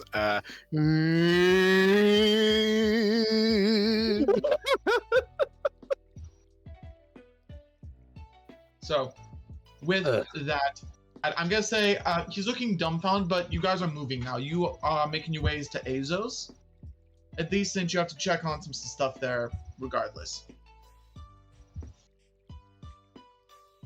Okay. Of this. We spent some time in the thing. Let's keep going with them.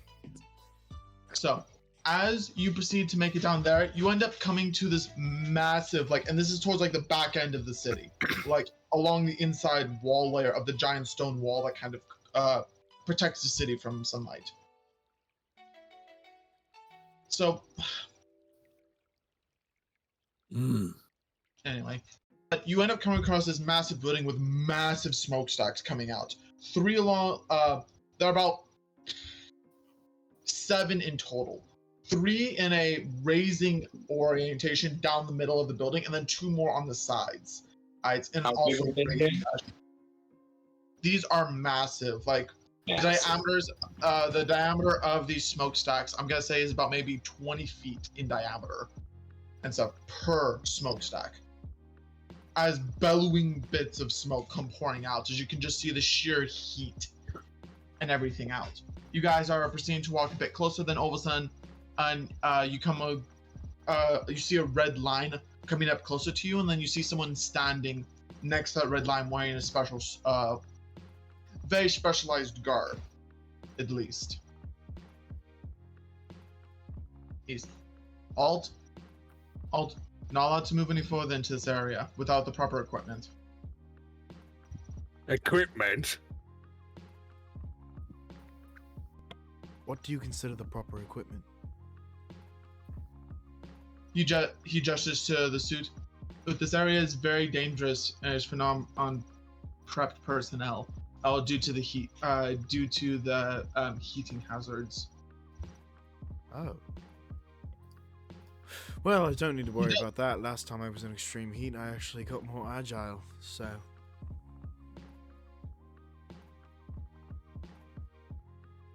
He does kind of look at you, Abe, just a little bit. He proceeds to open up, pull out this, what looks like to be this stone tablet, or metal tablet, you can't tell which. As he begins to open it up and kind of start looking through it a little bit.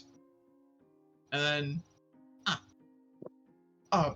if I'm correct, you would be Abe, I presume? That is correct. Master Blacksmith told me you'd be coming by today and stuff, and I was told to let you in. And along with any people you brought along with you.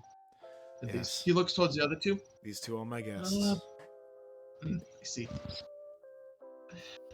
Unfortunately, we don't have anything in your particular size, but we do have this. He reaches into his back pocket, and pulls out these two red bars, but they are very thin and narrow.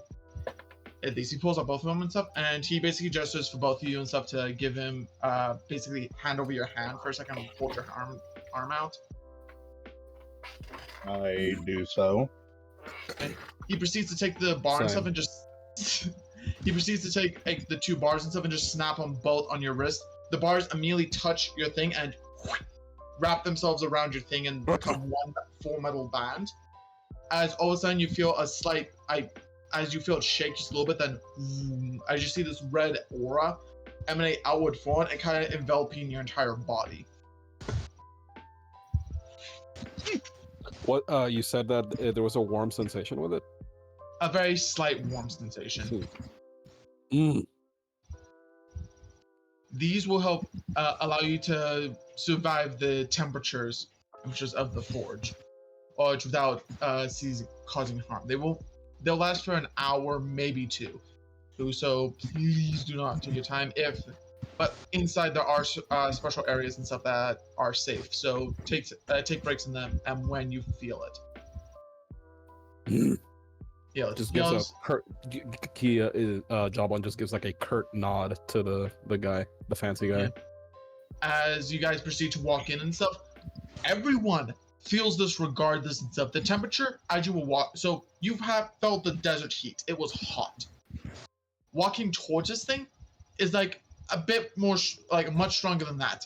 Just stepping over that red line, take the hottest sensation you ever felt out in real life and times that by 10. Like burning soup on my hand. Yeah. To put simply, Ouchie. If you physically took an egg and held it in your hands, when you opened it, it would be cooked from the inside out. On the sidewalk. Yes, arrows on the sidewalk, and then some. As you guys proceed to walk deeper into this facility, at least you see that there are more red lines as you get deeper and deeper into this area, until eventually you get to the grand doors that are just open. And so as you see people walking in and out carrying various things and bits of like giant carts filled to the brim with screaming hot metal. Some even containing liquid metal, as it's getting like moved around this area. At least. You hear the sheer cacophony and chorus of hammer strikes all throughout you, as you just hear the constant ding, ding, ding, as things are getting worked on and forged. Then, Dare, you're the first one to hear this and stuff, since you know its ring oh so very well. As you hear this massive hammer hit an anvil and stuff, and it rings throughout the entire building like a church bell and stuff. You immediately recognize who swung that hammer. That's Dum, dum. As you walk in, you see Azo just wearing a simple leather apron and some simple pants, as he's completely shirtless working on a piece of metal, at least. And his hair, so fire giants' hair are typically very bright red and stuff. but there have been stories that in certain conditions and stuff that they have, like, they don't have hair, they just have fire. And for this moment and stuff, with the way everything is like interacting, it solemnly looks like he does not have any hair on his head whatsoever, but just sheer red flames crowning his head. At least. You can see that you can see like the deep markings in his arm and stuff, like almost kind of illuminated slightly with like this very like slight orange hue, kind of emanating an orangish glow. His eyes are most only a very bright orange color. And as he turns around, Abe, my good friend. As you see him put this giant hammer down, like you know the size of a cooler, right? Yep. Basically, make that a solid chunk of metal and stick a handle on it. That's how big the fucking hammer is. And you see him just set it down nonchalantly as he comes walking over, proceeds to pick you up and give you a hug. Hey Zo, my friend. How goes the masterpiece? You feel your body and stuff with the sheer temperature in the room. You already felt it kind of loosening up and stuff, but when he gives you a hug, you feel everything loosen up even more so. Like you can feel heat just radiating off him. It's like a fucking trip to the sauna. Yeah. When he sets you down and stuff, you are a touch on the wet side and stuff, but then all of a sudden, dry. That's just how it happens. Yeah. Abe. Well, speaking of the beauty and stuff, she's nearly done. I just need a few more touches and stuff. As you see, the thing he was working on was actually a sword. Looks like to be a weapon of some kind. Did you ever get the chance to look at those plans I gave you for the power source? Yeah, I've looked at those. They look fairly sound. I think as he proceeds to like walk you to his office, at least, and you can see his office does have a door, but the door's like open. But along the bottom lines up, there is a blue line on the ground up, and inside those lines, it seems like to be white carvings. And so as you guys proceed to walk into his office, the temperature automatically shifts from extremely hot to the point where liquid metal can, like, extremely fucking hot to average temp. Like, maybe, I'm gonna say a very comfortable temperature, like maybe 50 to 65. So a very comfortable time. At least, and it's kind of surprising. At least, as he proceeds to, and his office is sized specifically for him, but the chairs that are meant for people and stuff do have small steps to them so they can climb up and then sit down and be eye level with him, or at least desk level. And they even have little boards that can be flipped out and stuff so you can walk on top of his desk. Okay. He proceeds to get the blueprints out and lay them out, and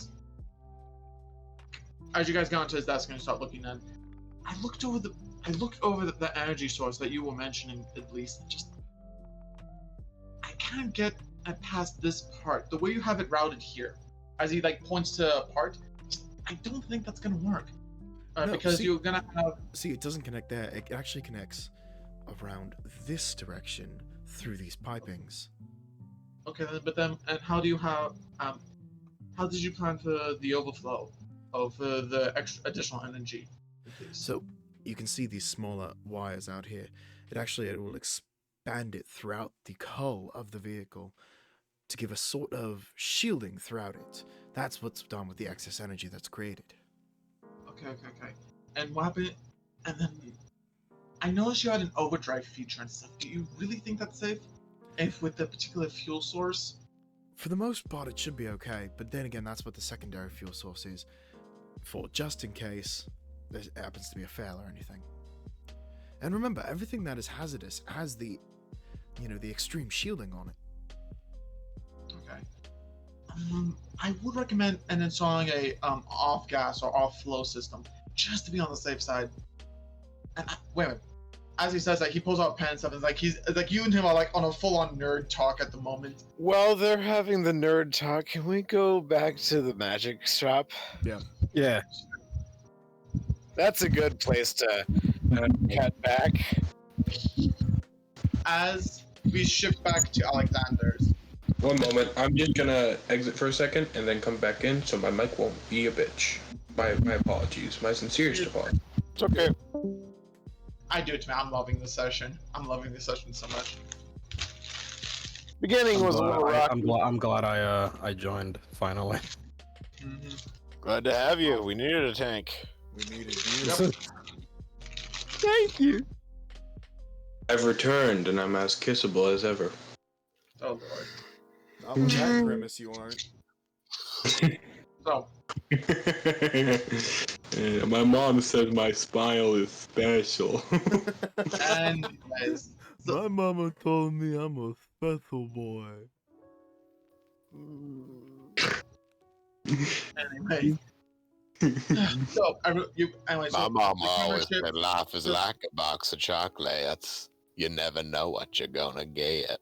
Well, my mama said life. AIDS. I was told life is like a box of chocolates because it never lasts long for fat people. Jeez, you can't say that. We're My gonna mama- get blasted. My mama always said life was like a box of chocolates. You can't ever tell which ones have nuts until you take a bite. Okay, all y'all jokers, shut the fuck up. So, you guys are still at Alexander's. At least anything else you guys would like to pick up? Yeah. Can I look at his selection of swords? Certainly. Alexander immediately, he claps his hand and stuff. The sword rearranges itself once again, raising up a dummy, about 4 separate dummies raise out of the ground, and a myriad of swords. Or some with their blades exposed being shown off, some within sheaths, and kind of a bunch of swords came out. Various shapes and sizes and styles. It's beautiful blades you have, but I'm assuming you might not have any of the chromatic dragon butchers. Unfortunately, those are swords of legend. Those natures, and you see he kind of gives a slight doubt, like, I honestly, from what I hear, those swords were only made to kill dragons, and I'm sorry, you know how difficult those things can be, difficult to slay, sir, so I doubt they even exist. Something tells me they're out there. Michaeleen, if you're ever interested, feel free to ask me about it. Right. Michaeleen's going to take one of these swords. Can you give me a random sword, random magic item off the top of your head on this sword that I'm looking at? You pick the sword up, and I'm gonna say it's a broadsword in style. The blade's a bit wider, and it doesn't have a flat-out point. Instead, the blade is actually kind of curved a little bit, where it has a hook, or kind of a bit of a spike on both ends. And it's a Vorpal Vorpal broadsword. Is that the magic part about it? That is a Vorpal sword? Yeah. Okay. Put it this way, Vorpals are the equivalent of lightsabers, almost, for D&D. Very dangerous. The craftsmanship seems to be very, very solid. Would you mind if I test it? Oh, absolutely. As he, belly adjusts his hand position, and one of the dummies moves about 4 feet away from the swords. Well, the first thing he does for the test is he puts the tip of it onto the ground, and he slowly applies pressure to the side of the blade with it to see if it will bend back to true. And he releases. Roll me strength check.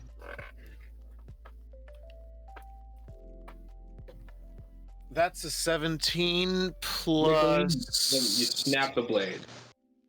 Break the blade. 17 plus 1. 18. Oh no, that blade was my husband's. You begin to start putting pressure onto it. The shopkeep does get a little worried, just a smidge, but as you put pressure, it's it's dead straight, and you might put the slightest little bend into it, so because you're really working on it. It's dense. It is fucking dense. The thing is that it's better for a blade to be able to bend and go back to true straight, specifically for like vibration and other things like that. Some of the best katanas in the world can actually bend to like. Well, not the traditionally made ones, but the ones made with modern not like actual like that, but like a curve. They bend to a decent curve and then go straight back. So in this instance, a curve, it bending and flexing, then going back to true would be a good sign of a quality sword. With the styling and fashionings of this one, with the particular blacksmith style, the sword's more so meant for cleaving. All right, but it is sturdy. It is sturdy. I can say that much of this. Well, it's one sturdy blade. Time for the actual test. He gets into a. You said this is a broadsword? Mm-hmm. Would you say that's about his arm length or a little bit longer? I would say arm and a half. Okay. Now, is this a hand and a half sword, two-hander, one-hander? I'm gonna say two. It can. So I'm gonna say it has a long sword handle, so it can be one-handed if wanted, but you can two-hand as well. Okay. So he gets into a low guard stance before doing an expert slice, and I'm going to actually use one of my class features, which is a mobile flourish. Which, hold on, let me pull up what that does. Not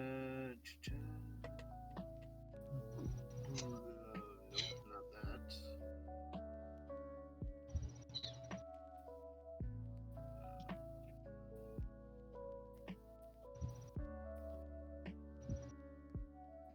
College of Swords Bard. Blade flourishes. Mobile flourish. You can extend one use of your bardic inspiration to cause the weapon to deal extra damage to the target you hit. The damage equals the number you roll on the bardic inspiration die. You can also push the target up to 5 feet away from you, plus a number of feet equal to the number you roll on that dice.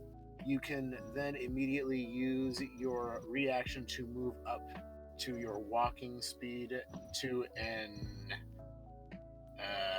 unoccupied space within 5 feet of the target.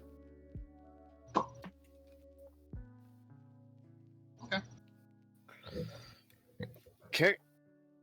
So, I need to remember what I just read. Just roll the hit, please. Okay, roll the hit. That's a 16 plus my what would I add to this? My initiative? I'm just gonna say hit. So as you hit, the weapon itself, as you're looking at it, does have that very slight classic purple sheen to it, which is almost like a rainbowy hue to it. As you shift it through, if you shift in the light. As you swing, though, it does leave a trail of almost like a rainbow-esque light that's very faint. As you attack this thing, and it doesn't look like you made any damage, and then all of a sudden, the thing itself falls in half. As you effortlessly just cut through this thing in one stroke. I like it. Though, how much would you want for this? The price for that particular piece is starting at 5,000 gold.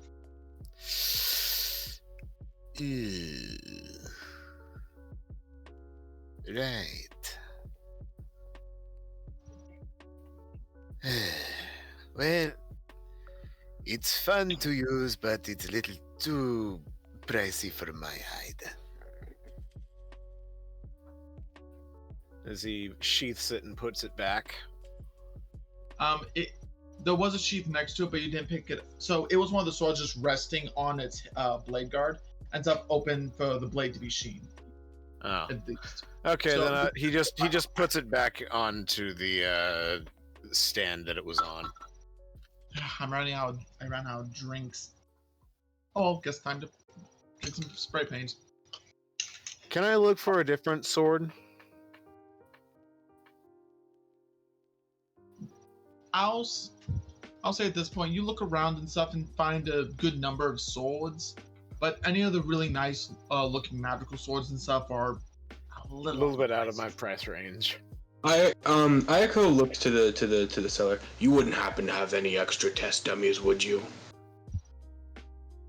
We don't particularly sell dummies. Any particular reason why? My cut was nice, but have you seen something from a sword like this? And then Eiko lifts up the blue dragon butcher, and he's looking over at Michaeleen. You just love to show off, don't you, old man? Haven't even shown off yet. The second you show that blade alone, at least the clerk sees it and recognizes it and knows exactly what that is without you even having to say the name. Eyes And become you thought they weren't real. eyes become like tea saucers. Eyes become like tea saucers and mouth drops.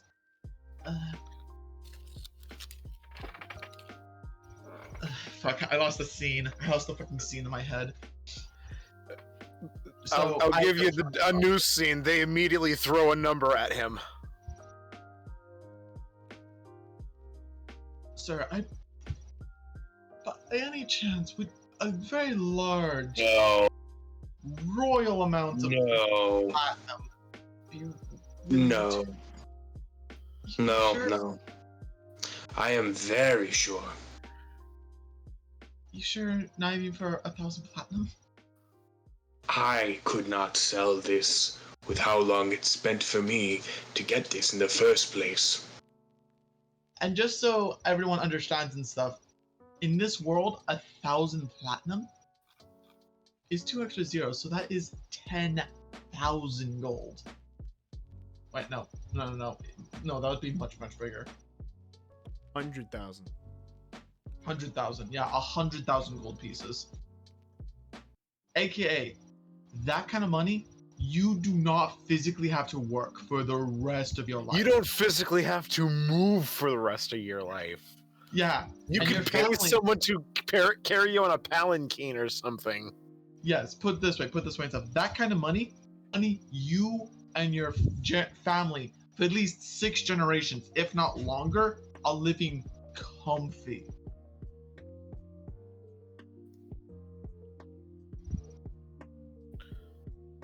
The blade is not for sale. But there are other swords out there to hunt.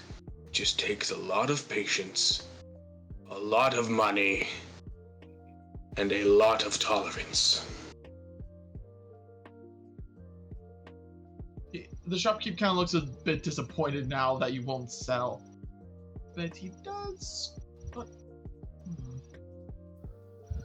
Roll me perception checks if you'd like. I would love to roll a perception check. Michaeleen, you see this transaction. Ooh. That is. Where is my percepi? My percepi weppy. Oh, it's +1. That is 19. Okay.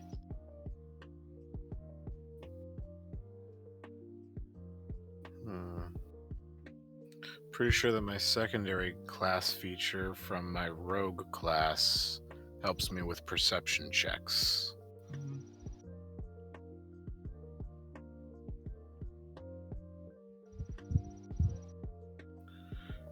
You guys check out what Nathan just made. What, Nate? Just what now? Post the man. Where'd he post what? Chat VC. In in a little bit. Oh my Or, god. That goes so hard. Oh, jeez. Thanks again, man. That's awesome. I feel that. I feel that very much.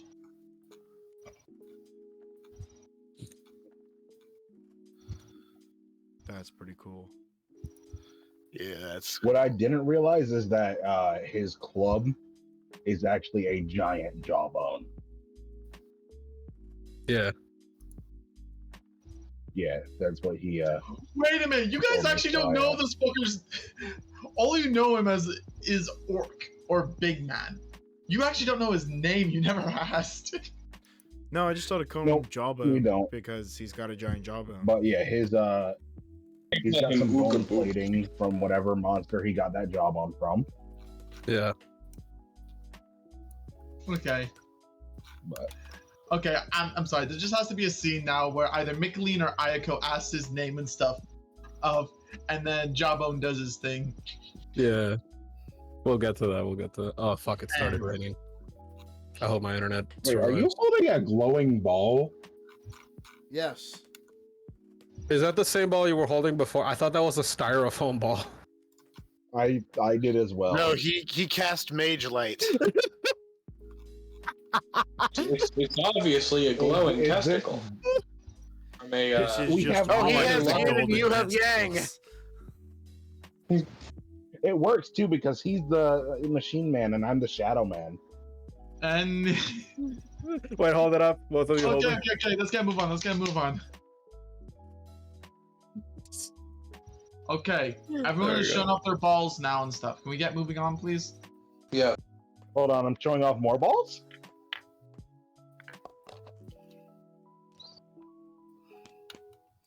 Oh, we're showing off balls, are we?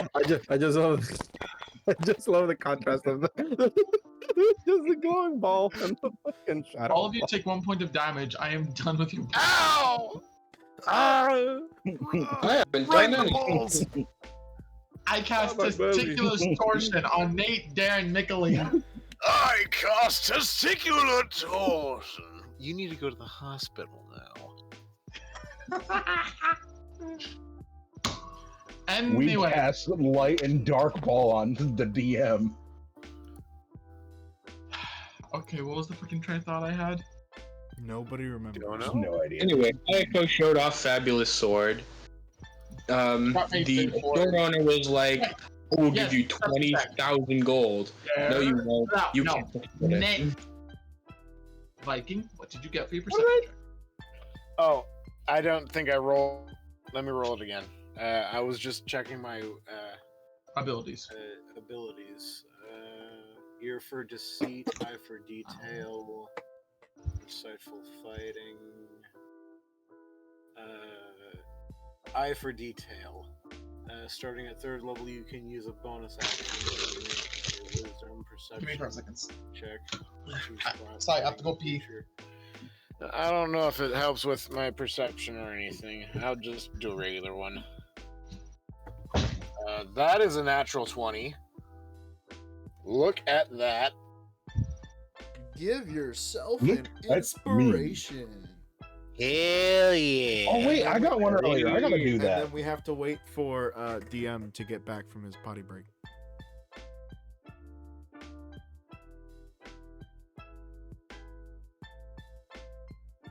Michaeleen, you notice as the curator or the Alexander for this particular Alexander store, the whole one of the gimmicks and stuff for the store is that every shop owner is named Alexander and stuff, but it's a bit more of a marketing thing. So anyway, it's one constrictive hiring process. They're not actually named that. It's just the name they go by when they're at basically when they're at work.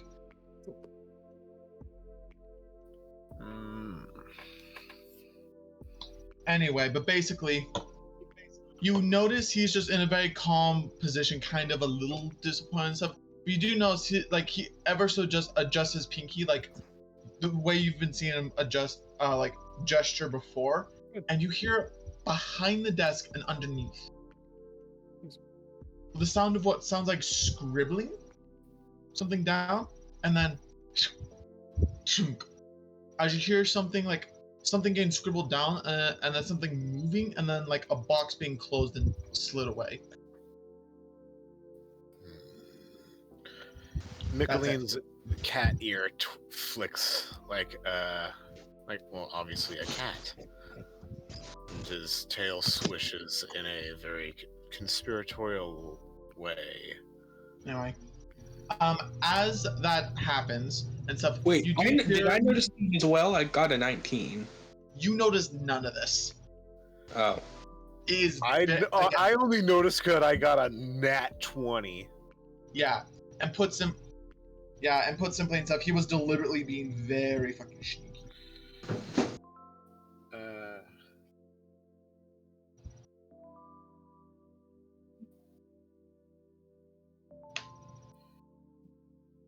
So for deceit, when you choose this, where'd it go?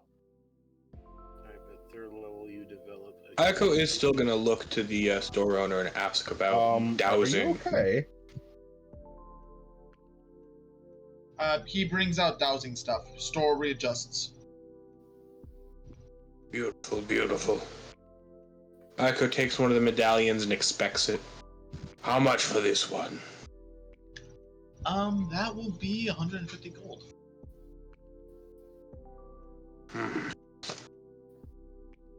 150, you say?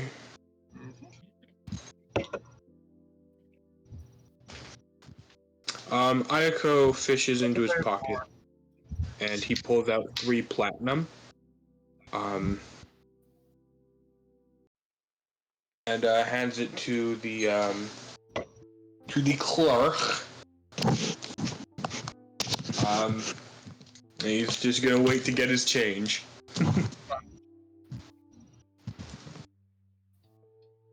Just the pendant, he proceeds to wrap it up, put it into a little purple box, and then into a bag. He proceeds to take 2 of the platinum and stuff, since 2 platinum is more than enough, and he ends up giving you back 50 gold pieces.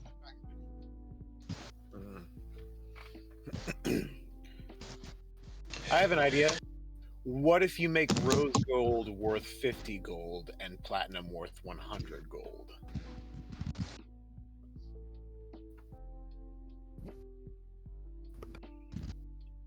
Put simply, rose gold is used for other things, not currency.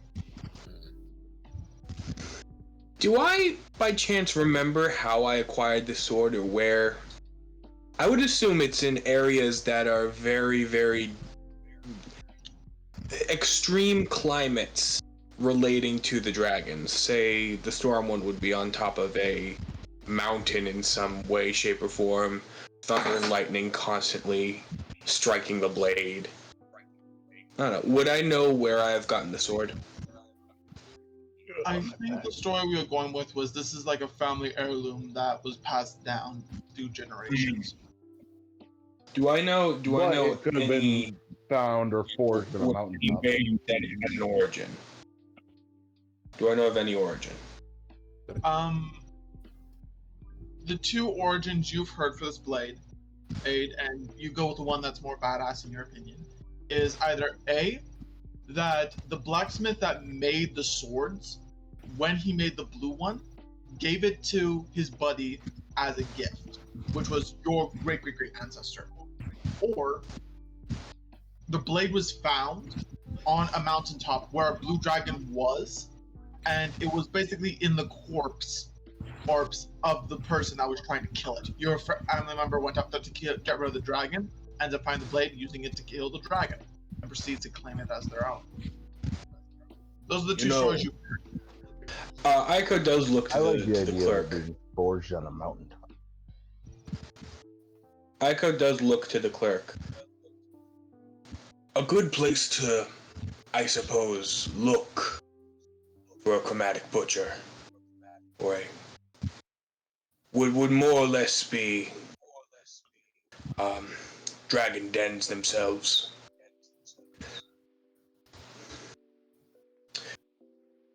Most people who've used these blades do not last very long while using them. Most people don't properly know how to use them. So most likely the blades are within corpses of those who use them. It's not the most direct advice, but it's a place to start if you do plan on hunting down one of these swords. Thank you for your most generous offer.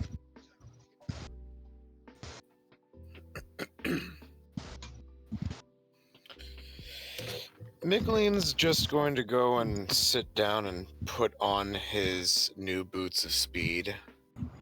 And can I describe what they're basically just Puss in Boots boots. Yeah. Can you start dancing in them very, very remarkably? I mean, he does know how to dance, but he does. Right was not the time. Well, it's always the time to dance. You put the boots on, and you feel them kind of adjust, as most magical items do. But you feel as they adjust, they almost kind of like... The boots have a slight personality from what you can feel, and they are very joyous and happy that they are being worn once again. And you get the feeling that you now have +1 to performance. Ooh. In that case, he does a little bit of a slight jig upon standing up. As you do the jig and stuff, the boots follow suit and jig with you.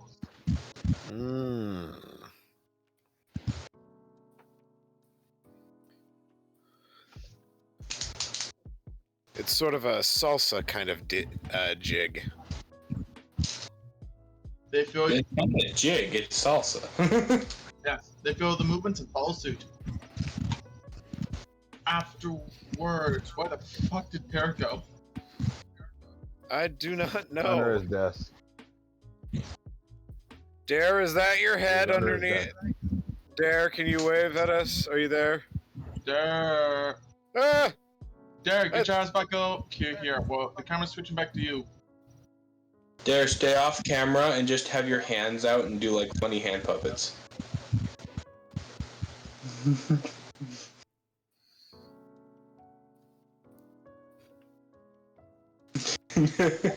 Now teach us about the birds and the bees with your hands. I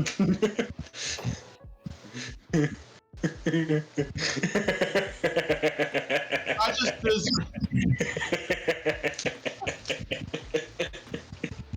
Hey, Dare. I hate you all. I hate you all so much. Show them. That's all gonna get cut out. I was talking about sex is absolutely be left in. Just gonna put images of finger in holes. You know the like Chinese finger trap, No, the Western finger trap.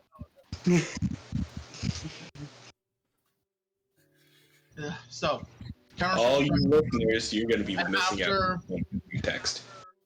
Anyway, you know what? I count a lot of times.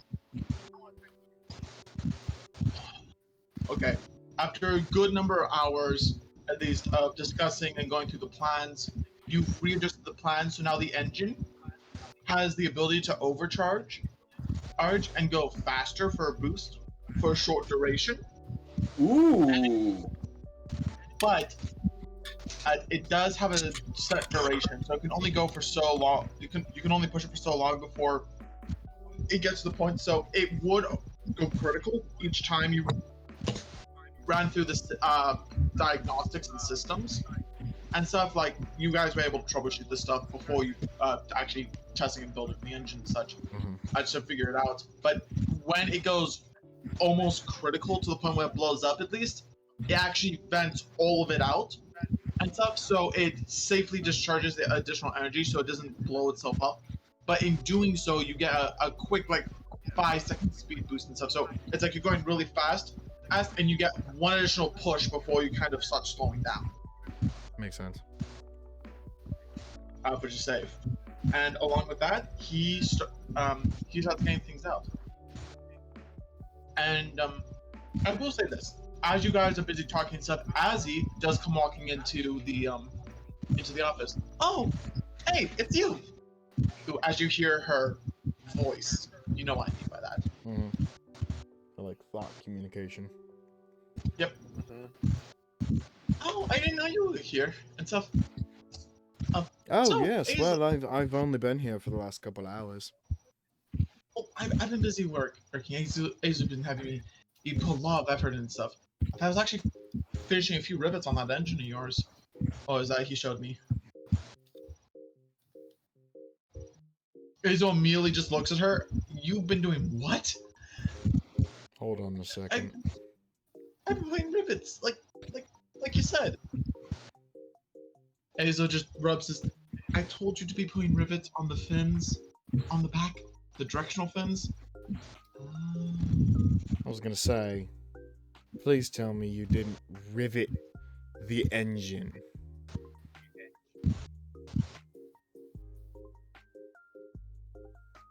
Wait, she checks back and stuff up to like her blueprints.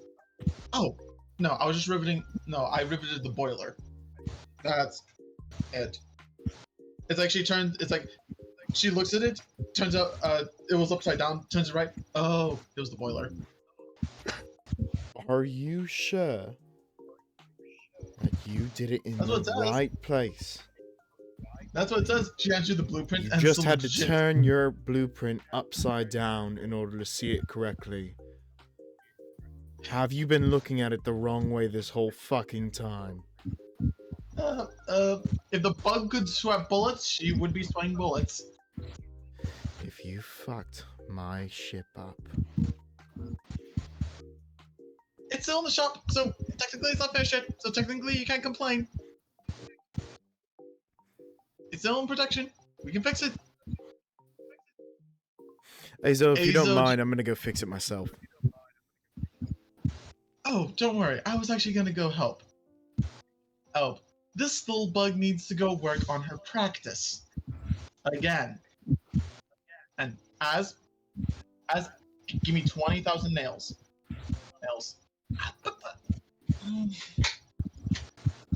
As you see, proceeds she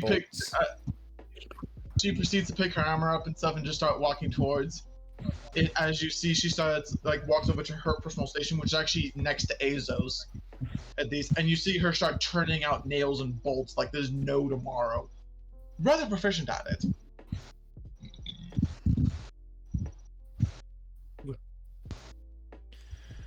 Alright. Well, let's go fix the insect's mistake.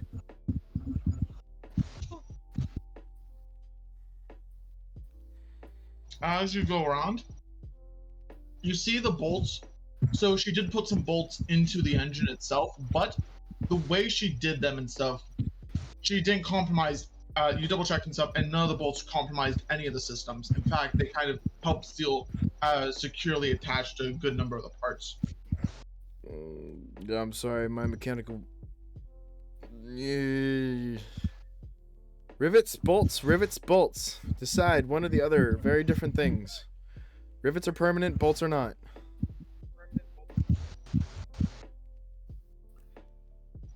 Did I mix it too? I was saying rivets this entire time.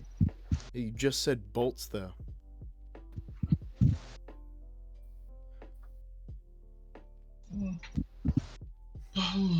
Put it this way.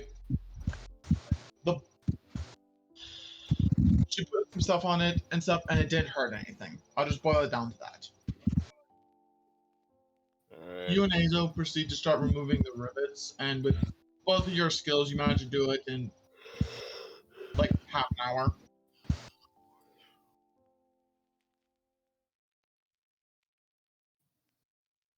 And you two get visiting and stuff, and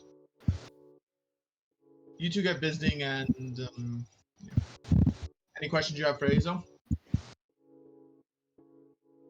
Nope. silent the whole time we're working. Just trying to get it done, get it taken care of. Let's move the story along. Get the Seraphim finished. Super excited for the Seraphim. I want it. Well, you guys managed to get the thing lined out, and I'm gonna say you guys gather up. Eventually, after a good long day and stuff, all you collectively gather back up. At least. And Azel you guys managed to correct Azzy's mistake. At least for the... Michaeleen's gonna go over to Eiko and sort of nudge him and bring him closer to kind of whisper in his ear. What is it? Something about Alexander back there got my attention. When he... The fancy lad? Yeah, I fucking hate fancy lads. Anyway, when you told him you were not selling your sword, he did something. I can imagine. It sounded like some sort of mechanical... Something or other happened that he triggered. I noticed a slight twitch of his pinky finger. This isn't the first time someone's tried to come after my blade. I figured I'd give you People need to be respectful of property. I figured I'd give you a warning. Thank you. I may need help defending myself, to be honest. I'm not quite the dragon I once was. And it's been a little while since I've used her. Eiko says while looking at the blade. Well, it's in his scabbard. He's sort of looking to it.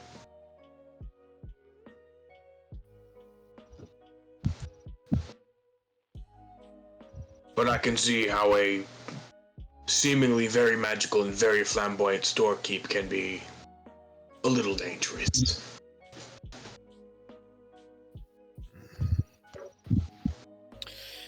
Sorry about that.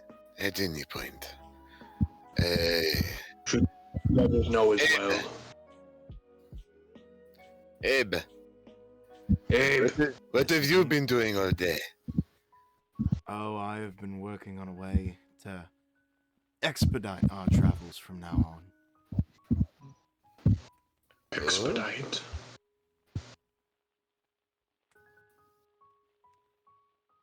DM is done. Have you finally decided to get yourself a Bantu leather too? As he gives Lucy some head scritches. Not gonna lie, actually, another Bantu lizard does sound fun.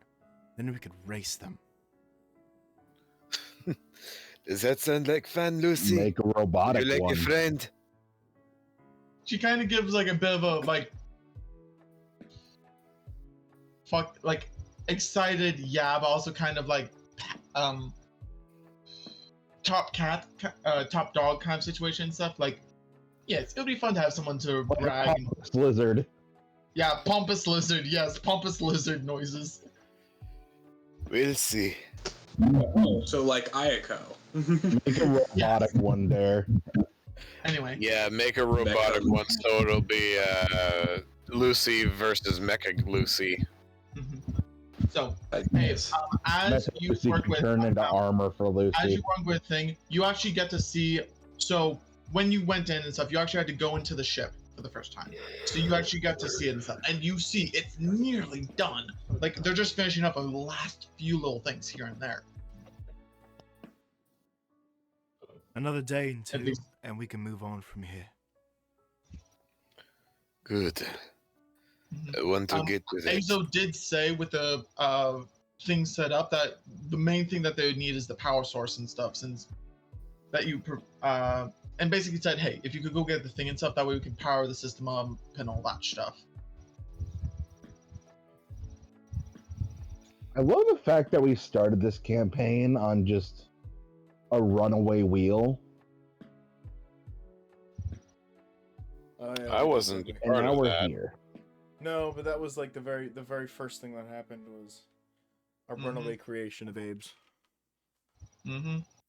And now we're at the point where he's Literally, building. it was just a wheel with an engine mounted on it.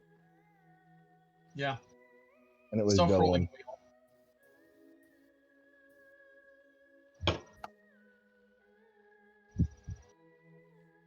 Anyways. So, things get lined up. Are we going back to the hotel? Yeah, all of you collectively end up at the hotel at least. Okay. And there's not food set out for us this time around? Because I'd like to do some cooking. Okay. I'm gonna say before you left, you made specific things and stuff, like no prepared food and stuff. At most, maybe some raw food just to be cooked. Mm-hmm. You made. Michaeleen's going to be making up some pizza dough, making some tomato sauce, slicing some cured ham into some pepperonis, getting some cheese. He's going to expertly toss the dough and do some round their shoulders, under the leg, flip, and making performance. Roll performance. Before doing any of that fancy stuff, does he give you a ball of dough a kiss before flattening it out? What? He does what now? He does what now? You give, you for a second. You give the ball of dough a kiss before flattening out and doing all the magical stuff to it to make it like a pizza. Man, look. You gotta show some love to the dough. Performance 12 plus 6 plus 1, so 12, 13, 14, 15, 16, 17, 18, 19. That's a dirty 19 for performance. Bear, are you just walking because you're trying to not pass out or something? No, I'm just anxious. So, It's gonna be okay, man.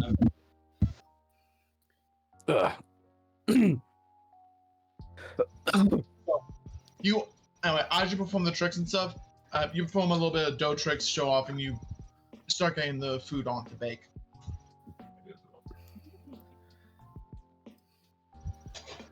So, what kind of bonuses are we going to be looking at for Michaeleen's cooking? I'm gonna say, hey, for this pizza, at least 5 temp HP when consumed, and advantages for any. It would be a one-time use effect, but one-time use advantage on stats, effects, and conditions.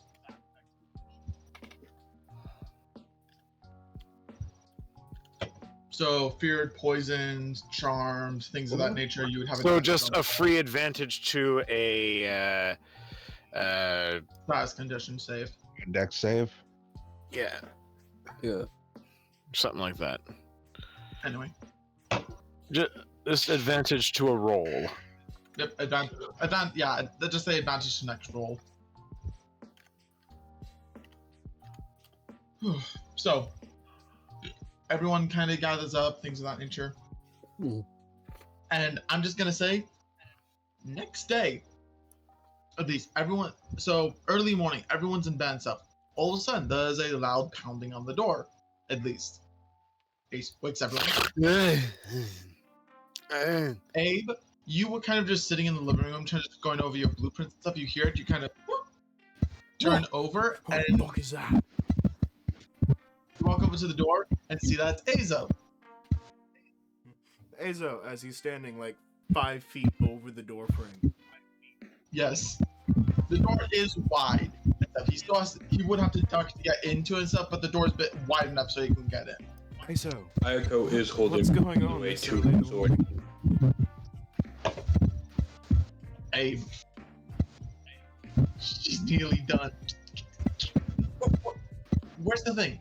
Where's the thing we need? Come on. Oh, yes, of course. Ava's gonna open his coat, reach into one of the bags, and pull out a small jar full of a silver dust. So, are you putting coke in the engine? I thought you said. He looks confused. Where's the sword? I thought you said that you're gonna power this thing via sword. A magical No, blade. that's the secondary. Oh, This is the primary. This is called tritium.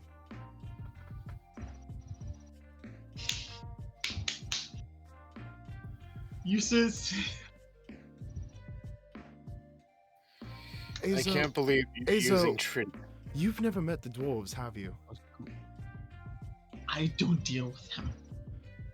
The materials I get are from the ones I order. Have you put together what this engine does? Or engine, power source, whatever we're calling it. Is this a fusion reaction right now? It's a fusion reactor. Oh lord. This thing is powered by nuclear So you're fucking saying- fission. You're saying We we're already going to have be the riding tritium. around in a nuke? Yes, Well, we're hurry up. driving a fucking nuke. Well, regardless. So They if we get ever us moving, need get- to, I have the Hurry sword too, up. don't worry about that. We need both. But let's go, let's go! Azo at this point proceeds just to grab you by your chest and just shit. wing you out the door and stuff. Everyone in the room all of a sudden just hears these heavy footsteps. Boom, boom, boom, boom, boom, boom. As Azo goes sprinting out the door. Jawbone, you do hear the loud banging and stuff as well. By the way, hey, so Jawbone think just I came got and your- crashed with us. Yeah, I guess. Azo just came and New kidnapped friend, Abe. new friend, who dis? Hello.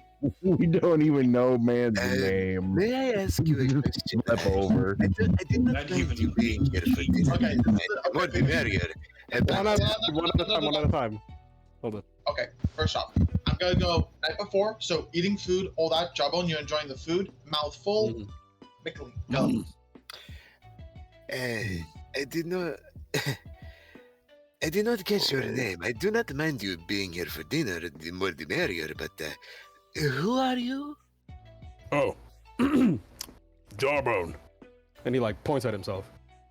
Holy shit, Right. I was right? I was just calling you based off of what your weapon looks like. No, name's Jawbone. Oh. And what exactly kind of creature did you get this Jawbone from? Oh, it's been a while. It's Big one. some kind of large coastal creature. Me and my family wrestled it down. Actually, my daughter Coastal landed the killing blow. Ooh. You're a father? Yeah, 14 daughters. Jesus Christ. I love my wife. Somebody loves this fucking laugh a lot. Holy fucking shit. Hey, Van the hell up Oh there. boy, does he have any sons, or is he just blessed with nothing but daughters? Somebody's got a lot of fucking Y chromosomes in there. I love my wife. Okay. Hey. Jawbone's like, I'll- every night, I love my Does he wife. pull out? I love my wife. Does he Even if pull I out don't like have a any sons, I leather love my wallet? wife. Does he pull out a leather wallet with big old plastic thing full of photos of all of his family? Even better, he has a necklace with like more bone carvings, and on every single one of them, he has like a carving of like his daughters. So like one of them has like, Alright, I'll add a bone, necklace have, like, to different- Bone for Jawbone. each one is their baby Yeah. fangs. oh, that would be awesome. And he's got one. Are they at least carved in a hyper realistic, like this is what they look like fashion? Yeah, He's got twins on the way. I hope. How attractive are they? No. Bard, come on! No. Okay. So put simple. Okay, I'm gonna hide these couple because these ones are children, but yeah, these other ones are adult. If you convince them, sure, go ahead, I guess. Okay, I'll explain orcs. First off, he's a greenskin, so children are gonna be the same. So, what you see with Jawbone is he is like a normal ass human. Yeah. But bigger in every sense of the way. Yeah, that's orcs. And stuff. So, and he's looking, put it this way, he looks particularly good and stuff. So you can possibly, just looking off him, at least you can possibly guess his jaws are probably looking fairly decent themselves. I'm also looking at the carvings. Depends how good looking the wife is, too. Hey! I'm not. I didn't say shit. I didn't say shit. I don't. That was above the board. I don't know what you're talking about. I ain't no wife there. All right, I'll go make Jawbone's wife. Who am I to get between a mother, a father, and their 14 daughters and no sons? 15. Nah, they got twins on the way. They don't know what the genders are yet. Maybe he We'll gets figure that one out soon enough. one. I don't know. Maybe a roll of the die will determine it. Who knows? No. Oh, Lord. No. He gets twins. One's a girl, one's a boy. Except the only issue is the boy has gender identity issues. Because he's only got sisters. God damn it. Mayhaps. That or he's just the smallest and scrawniest kid you ever see. Frailest boy. The frailest boy. I have no problem with my tomboy. Anyways, I'm sorry. I love it how he mentioned this, and I have 14 kids. And we spent like a solid like 10 some odd minutes. Who left? Shit. Eiko left Where? just for a moment. Eiko. Yeah. Yep. I love I said 14 dollars. We gotta move on. I'm trying to get you guys out. I'm trying to get you the fuck out. Okay? Yeah. Continue. Anyway, Jawbone points at himself. Anyway, are you going to be accompanying us? Seems like it. All right. Can I ask why? No one seemed like a. You all seem very interesting, especially you, Shiny, with your not dead heart logging about. Thank you. I guess that would be an interesting way to describe what's going on for him. Anyway, going back to the Jawbone, was this a big serpent thing or some big fish? Some big, like, salamander mammal creature thing from off the coast. We wrestled it down. I took the meat off and we ate it for dinner. When the bones were left, I fashioned the jaw into a weapon. Can I look at the Jawbone to see? Okay. And I'm gonna do like a history check because I am a monster hunter. Okay. And I will be using the advantage on this one because this should be some shit that I should know. Goblin. Okay, I'm glad I'm going to use the advantage because that's a natural 1. It's just a with the hero and forge one. that is I figured that is an 18. Sorry, it landed in the shadow.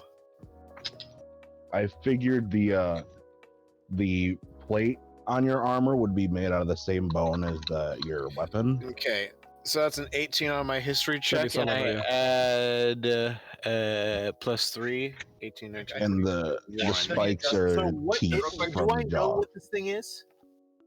Okay, first off, Jawbone, doing my best here and stuff so to make this work at least, but Jawbone.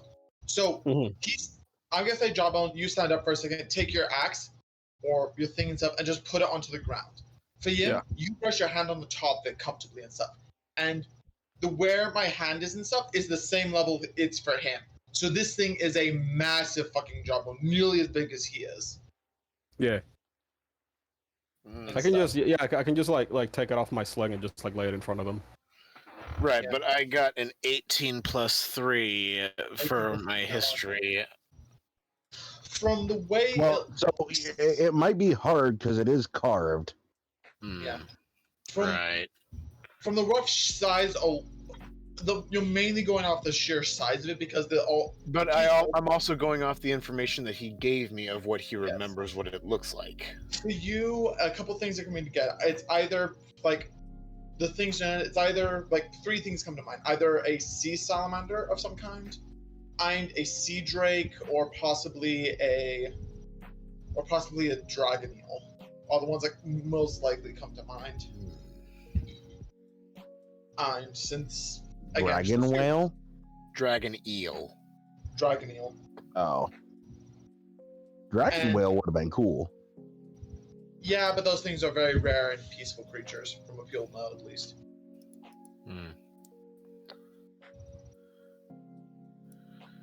Anyway, following morning, Abe gets kidnapped. Oh fuck. I suppose we follow him? Because go? Yeah, I know where they're going. Let's go. You guys proceed to follow after Azo, and I think I'm just gonna be like this for a bit because I just because I just feel like standing up for a bit, since it has been a good bit. Plus, it actually does feel kind of nice to be on my feet for once. Anyway, so as you guys Meanwhile, see, I'm comfy. I am. As you guys chase after, all of you end up collectively in this new building that's actually outside of the workplace. It's basically like a big garage shop, shop kind of thing and stuff. So temperature-wise, it's perfectly safe for people to go in without protective equipment, but it's definitely Azo's property. You guys walk into it, all collectively see Azo carrying Abe and stuff, in like one hand and stuff as he's running down because he's this fucking excited. You guys end up seeing him enter this massive building. You guys follow suit and see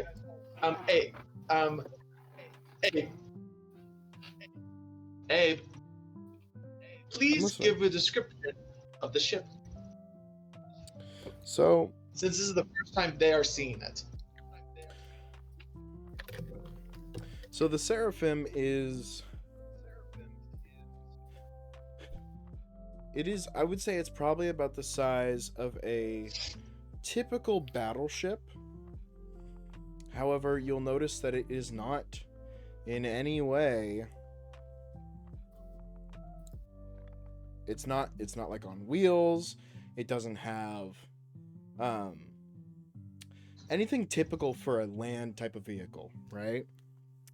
Instead, it has giant thrusters near the back that are able to angle themselves into different directions, as well as large glowing sails coming from the top. That seem to be closed at the moment. It's like the Destiny's Bounty. They are closed at the moment. You'll also notice that a good portion of the front of the bow is glass, and it looks to be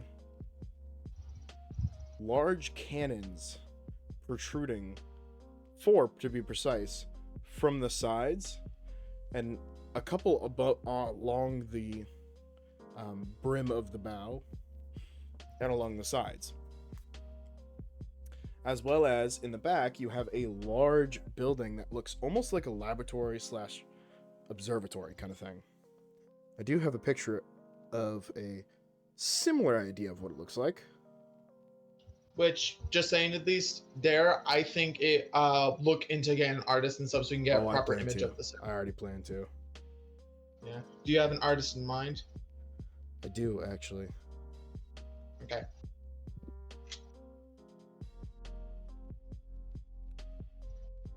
So.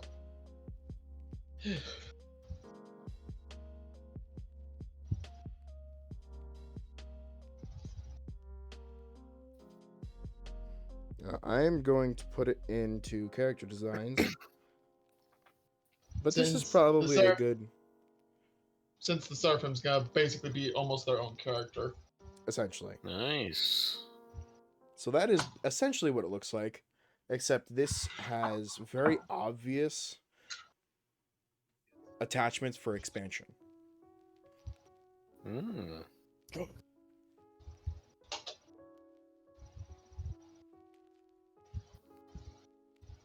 So this is the Seraphim. This will be our mode of transportation from here on out.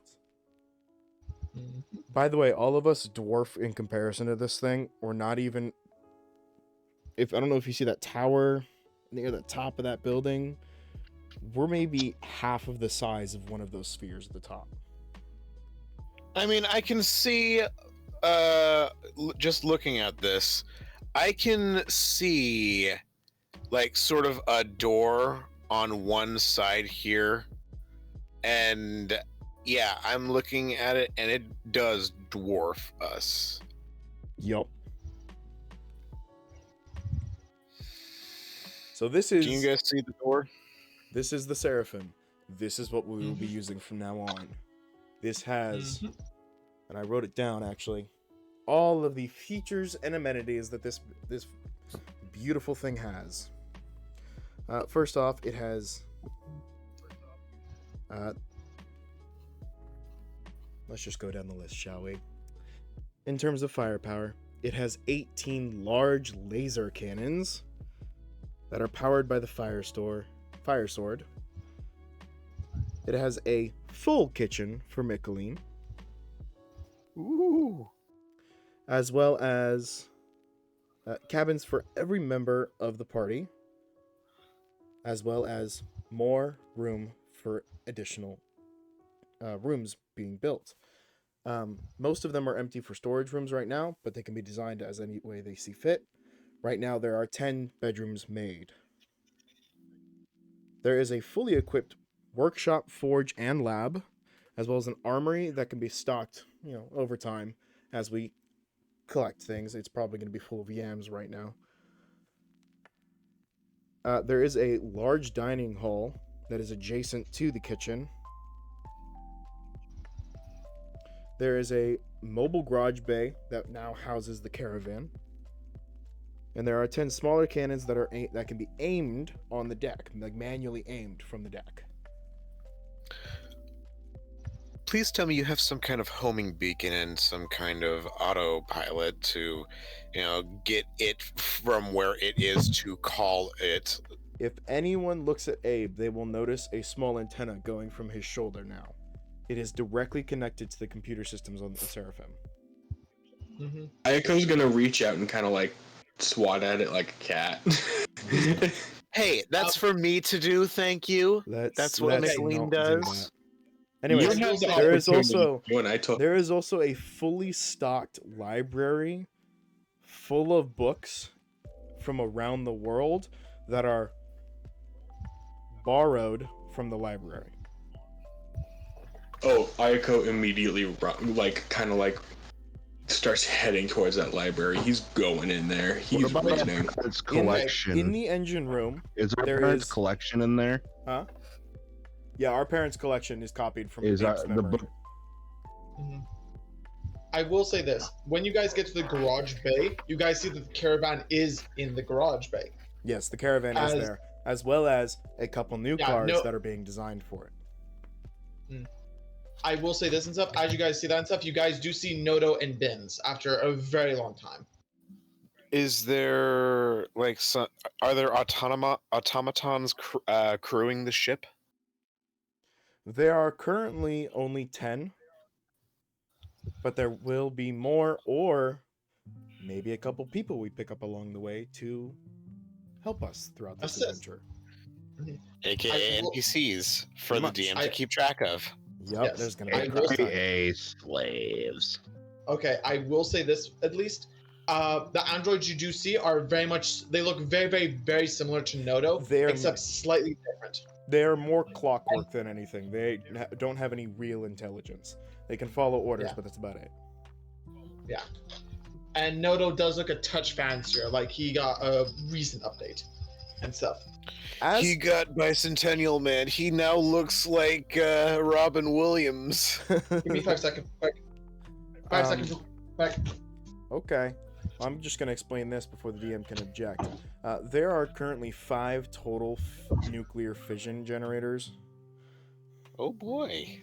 Each one is shielded in case of an overload, but as a backup secondary power source, there is the cursed fire sword with an, unlimited source of energy as a secondary power source that is able to power everything. The ammo storage for the cannons, by the way, is also shielded in 10-inch steel. Just in case someone happens to light something in there. Okay. This is the Seraphim.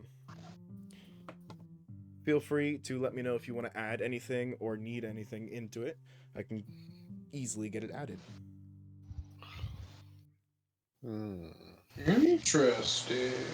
Oh, sparring room. There should probably be one of those. Yeah, probably.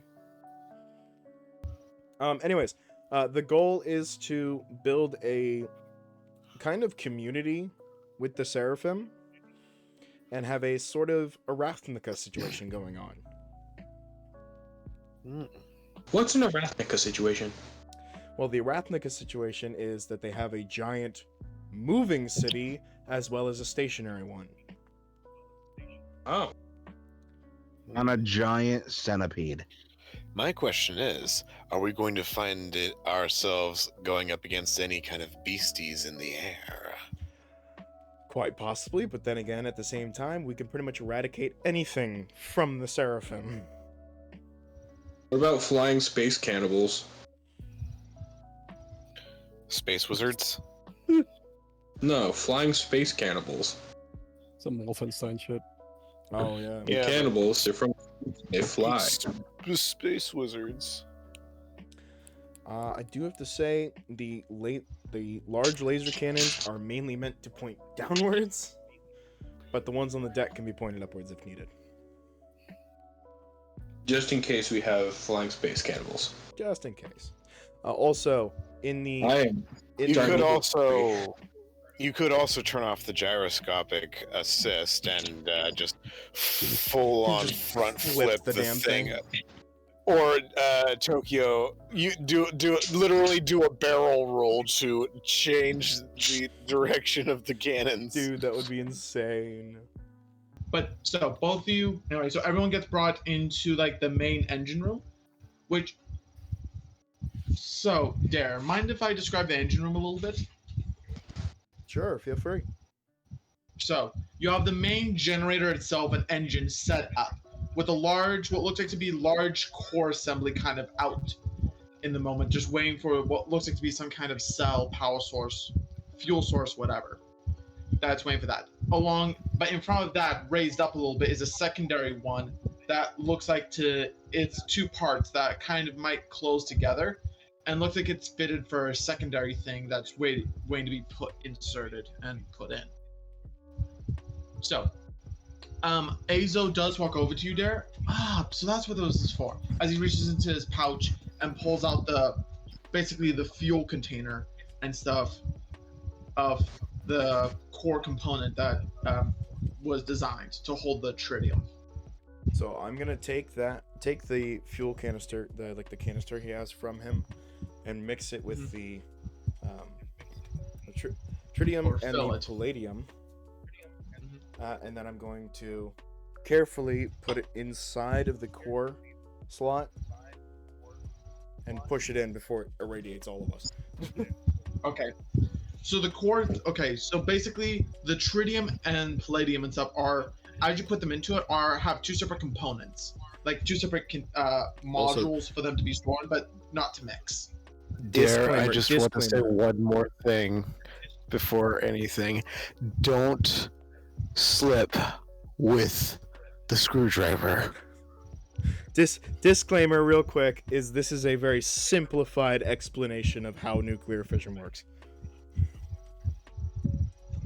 I find it funny. Two of us are pretty much immune to, radiation. Technically speaking, being comprised of shadows. Technically, none of us except Azo are fully immune to it. How are you affected by radiation? Because I have biological components, and so do you. Oh, you're biological now. I forgot. Yeah, no, But Azo would be affected. but as isn't well. Azo a fire? He's a fire giant, isn't he? Yes. He's organic as well. He would be a lot less affected than anyone who had like normal. Yeah, he has a bit more, has a stronger resistance to it, but is still affected to it in large doses. The only truly non-radioactive person and stuff that you have is fucking Nodo. Oh yeah, because he's all robot. Yeah. Well, oh, there's Pixie. What? When is the last Forget time we about talked Pixie. Pixie's the whole reason Michaeleen even joined up with this group because she is a relic of the past, and guy that Michaeleen's trying to kill, Kezes, is after relics of the past. Pixie's with no dose, so she's safe. But now we're with Pixie now. Anyways, so you insert the fuel rod into the housing unit, and then once you put it inside and twist it, the system automatically kind of locks around it as the housing envelops it, and then the entire core inserts into the main thing. All of a sudden, you hear a little bit of a as you hear just this low hum begin to just. Are we seeing Hawking radiation? As you just hear this hum slowly build up and stuff, as I'm gonna say for the generator and stuff, you can see like these little dots, like these black dots and stuff in a circle on both sides of it. As all of a sudden stuff, you hear this hum grow louder and louder, and then all of a sudden, as blue light begins pouring out of those holes. As you see all of a sudden stuff, light and energy begin flowing through the entire ship as you feel it raise up. Like you physically feel it float upwards as the generators and everything engage for the very first time. This is remarkable. This is fucking science. So this is the kind of technology. Yes, it is science. So this is the kind of technology that Viti used to talk about back when the world was like where you were from. This, my friend, is a modified version of a relic from the past.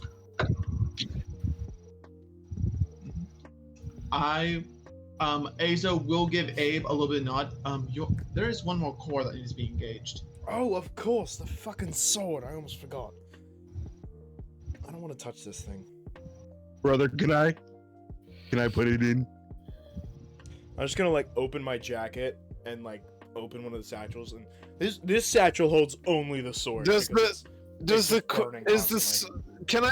we get a recap on what the actual description of this sword was? So this blade is crafted, and it basically holds a demon of fire in it. Basically a Balrog in it, full of hate, piss, and vinegar that really wants its wielder to wield it and kill shit with it.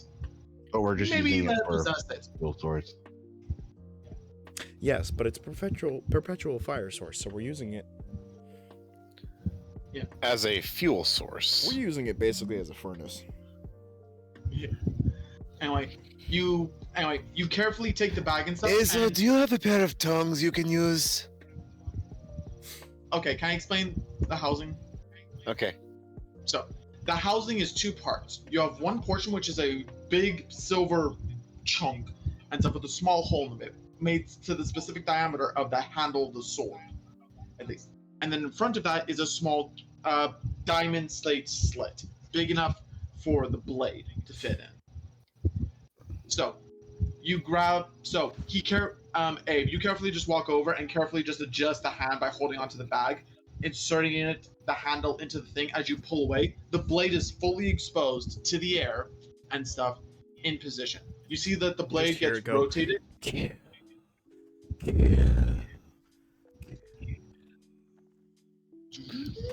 As you see, as some bands of metal and stuff proceed to wrap around the blade guard around it and pull it into the block, locking it down. As you see the two pieces insert, basically the sword gets inserted into the secondary part. The housing lock. Yes. Anyway, you see additional bands and bits of metal fold and wrap around this thing, locking the two pieces together. As you hear a second hum, and then as the power kicks in with the secondary generator. Typically, I would not be opposed to using it as an actual weapon, except this thing wants to kill anything and everything, and that includes you guys. So let's not use it for that. Yep. And Not even in an emergency would I want to use such a blade. Once the secondary generator engages, it actually lowers down into the floor and some plates cover it up. But you can still see like an orangish glow coming from it. As you see now, so when the first generator engaged, at least, blue lines kind of appeared all throughout the ship. And you can see them pulsating every now and then. Now orange ones are going all throughout the ship. And it almost feels right now with the generator's natural hums and they're going, it almost, like, if you listen to it very carefully, it almost kind of sounds like a heartbeat in a sense.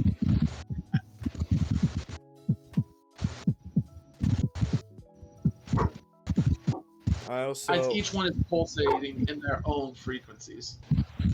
I also want to say to anyone who steps outside of the room that they will realize the room is suddenly colder.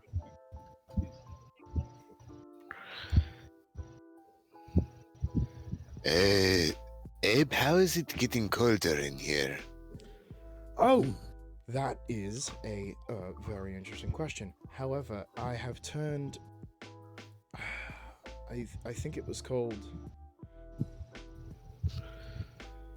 You know, like cold storage? Somewhat. I've essentially turned down the extreme end of it so that it just kind of keeps a nice temperature of about 55 degrees in here at all times. Is that Fahrenheit or Celsius? Fahrenheit. I can also heat up the inside of the ship if I so need. Motherfucker built air conditioning. Fucking AC. We got a fucking air-conditioned ship, bitch. And I want to say at this point, you fuckers have it. I'm gonna say this: you guys have full working toilets, air conditioning, and fridge. A working fridge. Do we have running water too? We have running water. I'm guess. How big's the water tank? How big's the water tank do you want it? The water tank will need to be refilled depending on how often people take showers. And or shit. And or shits. Hold on, time out. Why can't you just make it, dude? You can enchant shit, right? What? Why? What? You wait. Hold on. You could thinking about technically shadow shits enchant. Right now. You could enchant a thing using create water, and every so often it uses create water to create 10 more gallons. That's what I was about to say, you son of a bitch. I don't disagree, actually. That's a good idea. I didn't think of that. It's a good idea, but you have basically a clean and dirty water tank. What the fuck happens to the dirty water? So, you know how an RV discharges? Yes, I kind of figured. You basically bleed the tanks off.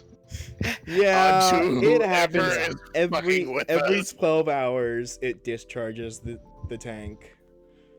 So it doesn't matter where we are. It's just gonna discharge on its own. So if we're up in the air, someone's getting shit on. And if we're close to the ground, we're gonna smell that. Somebody's gonna be like.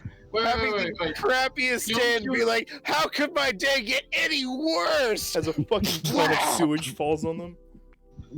Okay, wait. Dare, I have a question. Does this ship have a garden by any chance? Yeah, I was about to say. It has a kitchen garden. It does not have a full It has a garden. greenhouse?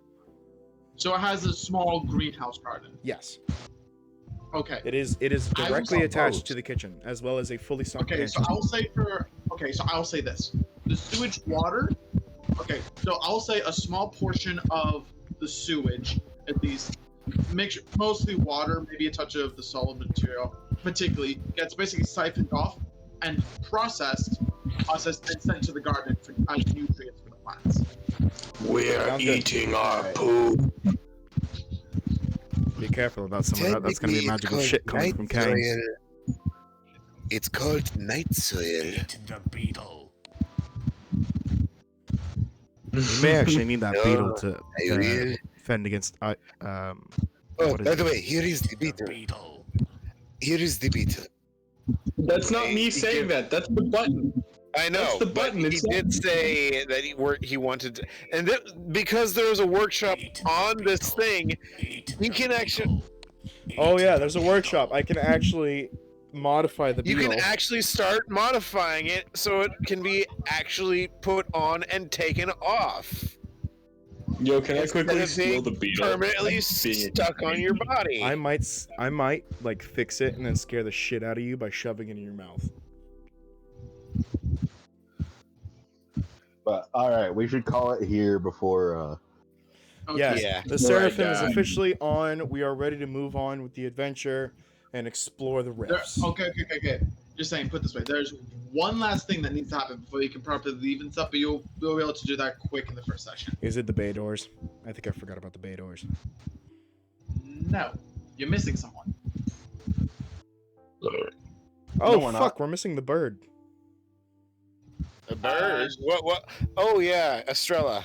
Yeah, we're missing I'm the not bird. talking about her, but No, yes, you're missing her. You're missing one other person, though. Who's the dude Where's who's right Jawbone? along? Who's The that? bug. No, We're missing the bug. the lizard. The lizard. Bins? Bins? No, he's here. Bins is here. Bins is in the library, most likely. The fancy lad. Was there someone we said we would bring The bug. along with us? The bug, because we need a new blacksmith. Oh yeah. Okay, I will go above board at this point and stuff. You did forget something that was put into the ship. The style of forge. Oh, yes.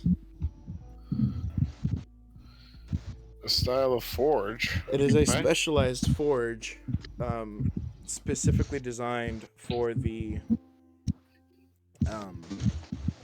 what was the metal that we were using again? Oh yeah, the bullet thing. Bullet ore.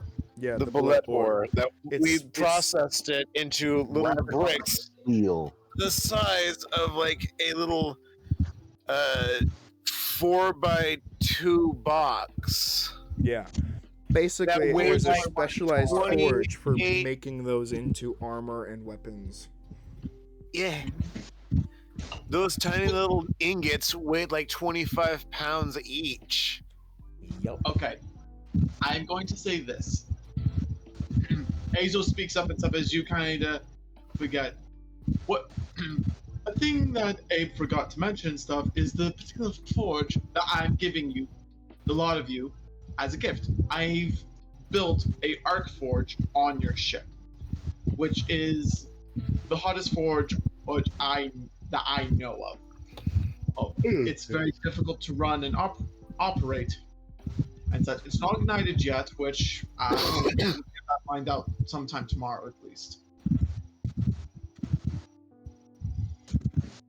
But yeah, it takes a specialized blacksmith, which is why we're getting the bug. Above the table, yes, you're basically getting the bug. I just can't remember her name. I forgot. Huh? Azzy? Azzy. I need to write that down. But yeah, we're getting Azzy because she is a trainee in arc forging. Mm-hmm. Or she's apprentice in arc forging. So. Yeah. Is she just going to be interning for us then? Okay, above board, basically, to put simply, at least. Dare, do you just basically want to explain what your kind of goal is for your character, just a little bit, so everyone has a bit better understanding? My goal is to Particularly when it create my own civilization. And to create a civilization, you need people. We are forming our own Salt.